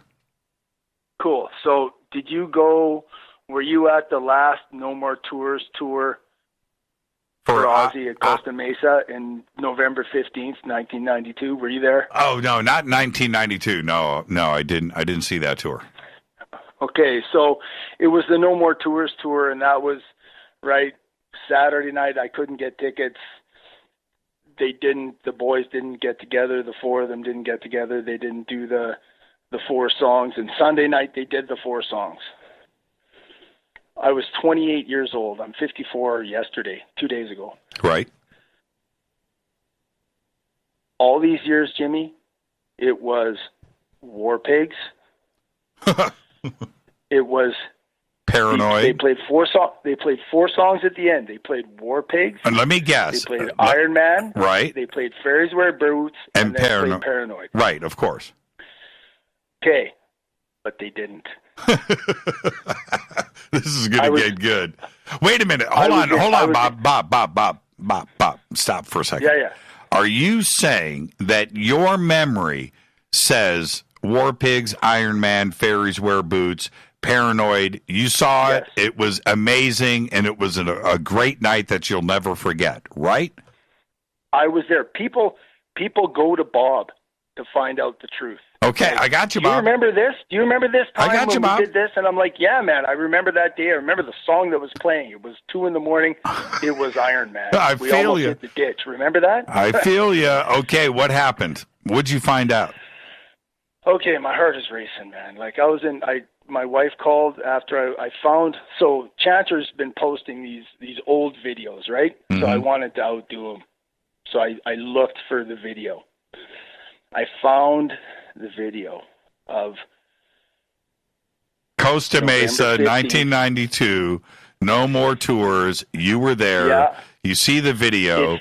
What happens? The first song was Black Sabbath. Oh, no way. Okay. What was the next song? Since I was 28 years old, I've been telling people the story about the 4 songs.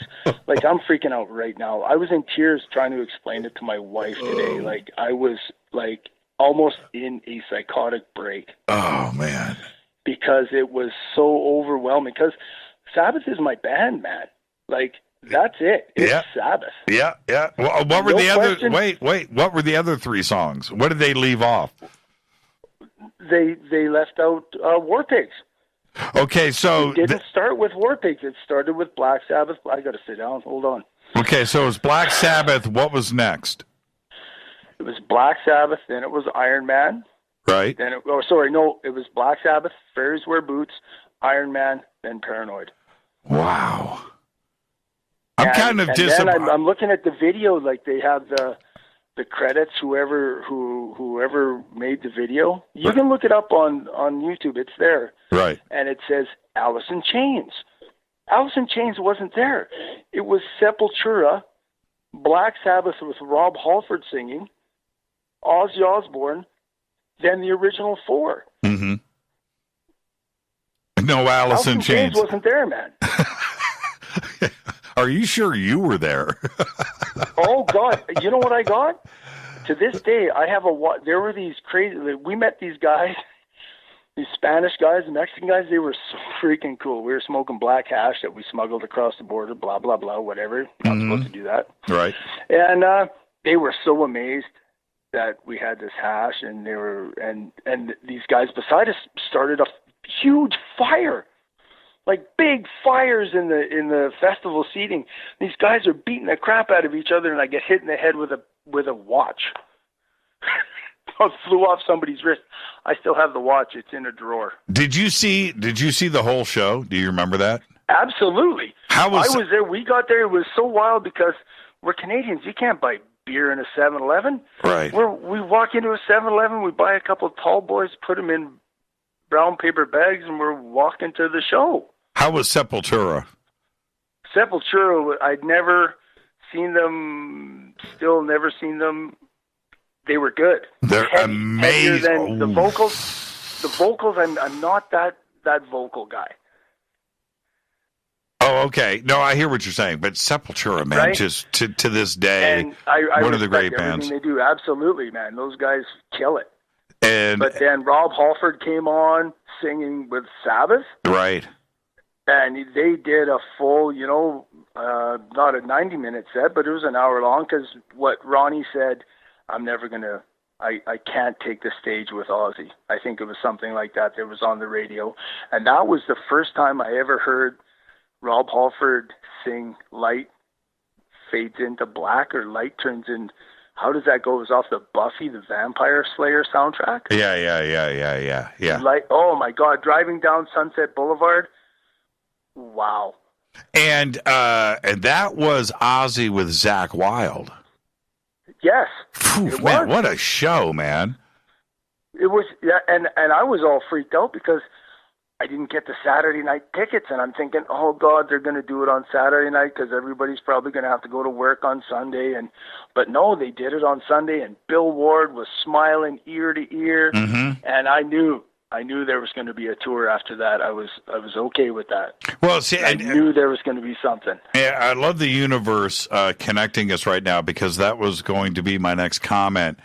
Was Bill Ward, because that was Bill Ward, who has had health issues over the years. Yeah. But that era of Bill and what went down in 92. He not only came back, but he was like in some of his best form ever in the history of his career. And he was hammering it. Man. He was. He must absolutely have built like 10 sheds. Like, fucking just pounding those buggers. And the smile on his face. Yep. And it was just so awesomely wicked. And I can't.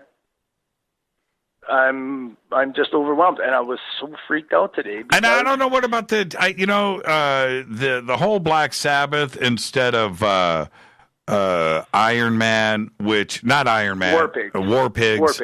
That's a concern for me, and that in of itself is but that's not enough, right? You need some other things. Well, you throw in this Alice in Chains aspect of it. And I don't know if that is an error, a clerical error, but you can't make that kind of mistake. And you were there, and you know it was Sepultura, right? You know it was Halford and Sabbath. You know it was Ozzy with Zakk, and you know it was the Final Four to wrap things up. And who was the bass player? The bass player, Randy Castillo, was that right? No, Randy was the drummer. Oh, okay. Sorry. Yeah, Randy was the drummer. The bass player for Ozzy was Zach then. It wasn't Rudy Sarzo. No. Jeez. It might have been, was it Robbie? Oh, what's Robbie's last name? Oh, man. Or was it Ben Chester? I don't know. I don't know who the bass player was for Ozzy in 92. No, I couldn't. It wasn't Bob Daisley. Oh, I want to say Robbie Crane. Was it Robbie Crane? I couldn't tell you. He might have been playing with Vince Neil then. I don't know. Ozzy's, you know what? You know what's funny? Today, ask me who Ozzy's guitar player is. I couldn't tell you. I don't know. Yeah. I don't know. No. I'll throw that out to Twitter. Hold on. A big sign up there, right? It said, "No more tours. I'll be back." At the end, and I remember that. I remember everything. I was out. I cleaned my. I mean, we're all in lockdown today, right? So I'm cleaning my. And here's serendipity for you. I'm cleaning my closet. What do I pull out? What do I find in the bottom of the closet, or the bottom of all the T-shirts and long underwear? Well, I live in Canada, right? We got long underwear up here, and it was my No More Tours shirt. Oh, see that you've always got to accept the duality of the universe. Yeah, you have to. It comes in twos, man. It comes in twos and it comes in waves. Okay, I need to know from the Fadernauts. I've got 60 seconds before we sign off, and we've got Bob here. Who is Ozzy's current guitar player? Rob Blasko. Blasko. No, no, not now. Yeah, I think that's wrong. That's according to Scott. That's old Blasko. Yeah, but I've seen him play with Blasko, but I don't know if that's who he's playing with him. Rob was the bass player in '92. Okay. Really? Yeah. See, I've got everything. You got. Come on, Bob. You know the Fadernauts. They're all over this. Oh, they're on the ball. You betcha. Yeah, they're more so than me. That's for sure. So, who is Ozzy's guitar player today? That's the question. I have no idea. Okay, we will soon see. Let's see. I've got nothing. Come on, Fadernauts. Okay, I'm out of time. Hey, Bob, thank you so much, my friend. We love you. Give me a Gobekli Tepe. Gobekli Tepe, brothers. That's what I'm talking about. Great phone call. Bob, enjoy your weekend. We'll see you right here on Monday. Absolutely, positively. Thank you so much. That's a real Mandela effect. You know what? Having Black Sabbath instead of War Pigs, that'll throw things off. That's a Mandela effect.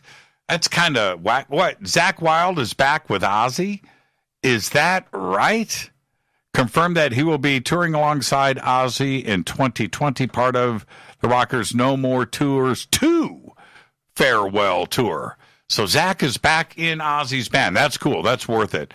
Mike Inez played bass. That's right. Yeah, it was Mike Inez. Absolutely. Thank you, Tim, for that. I love the Fadernauts. I love all of you. What a great show tonight.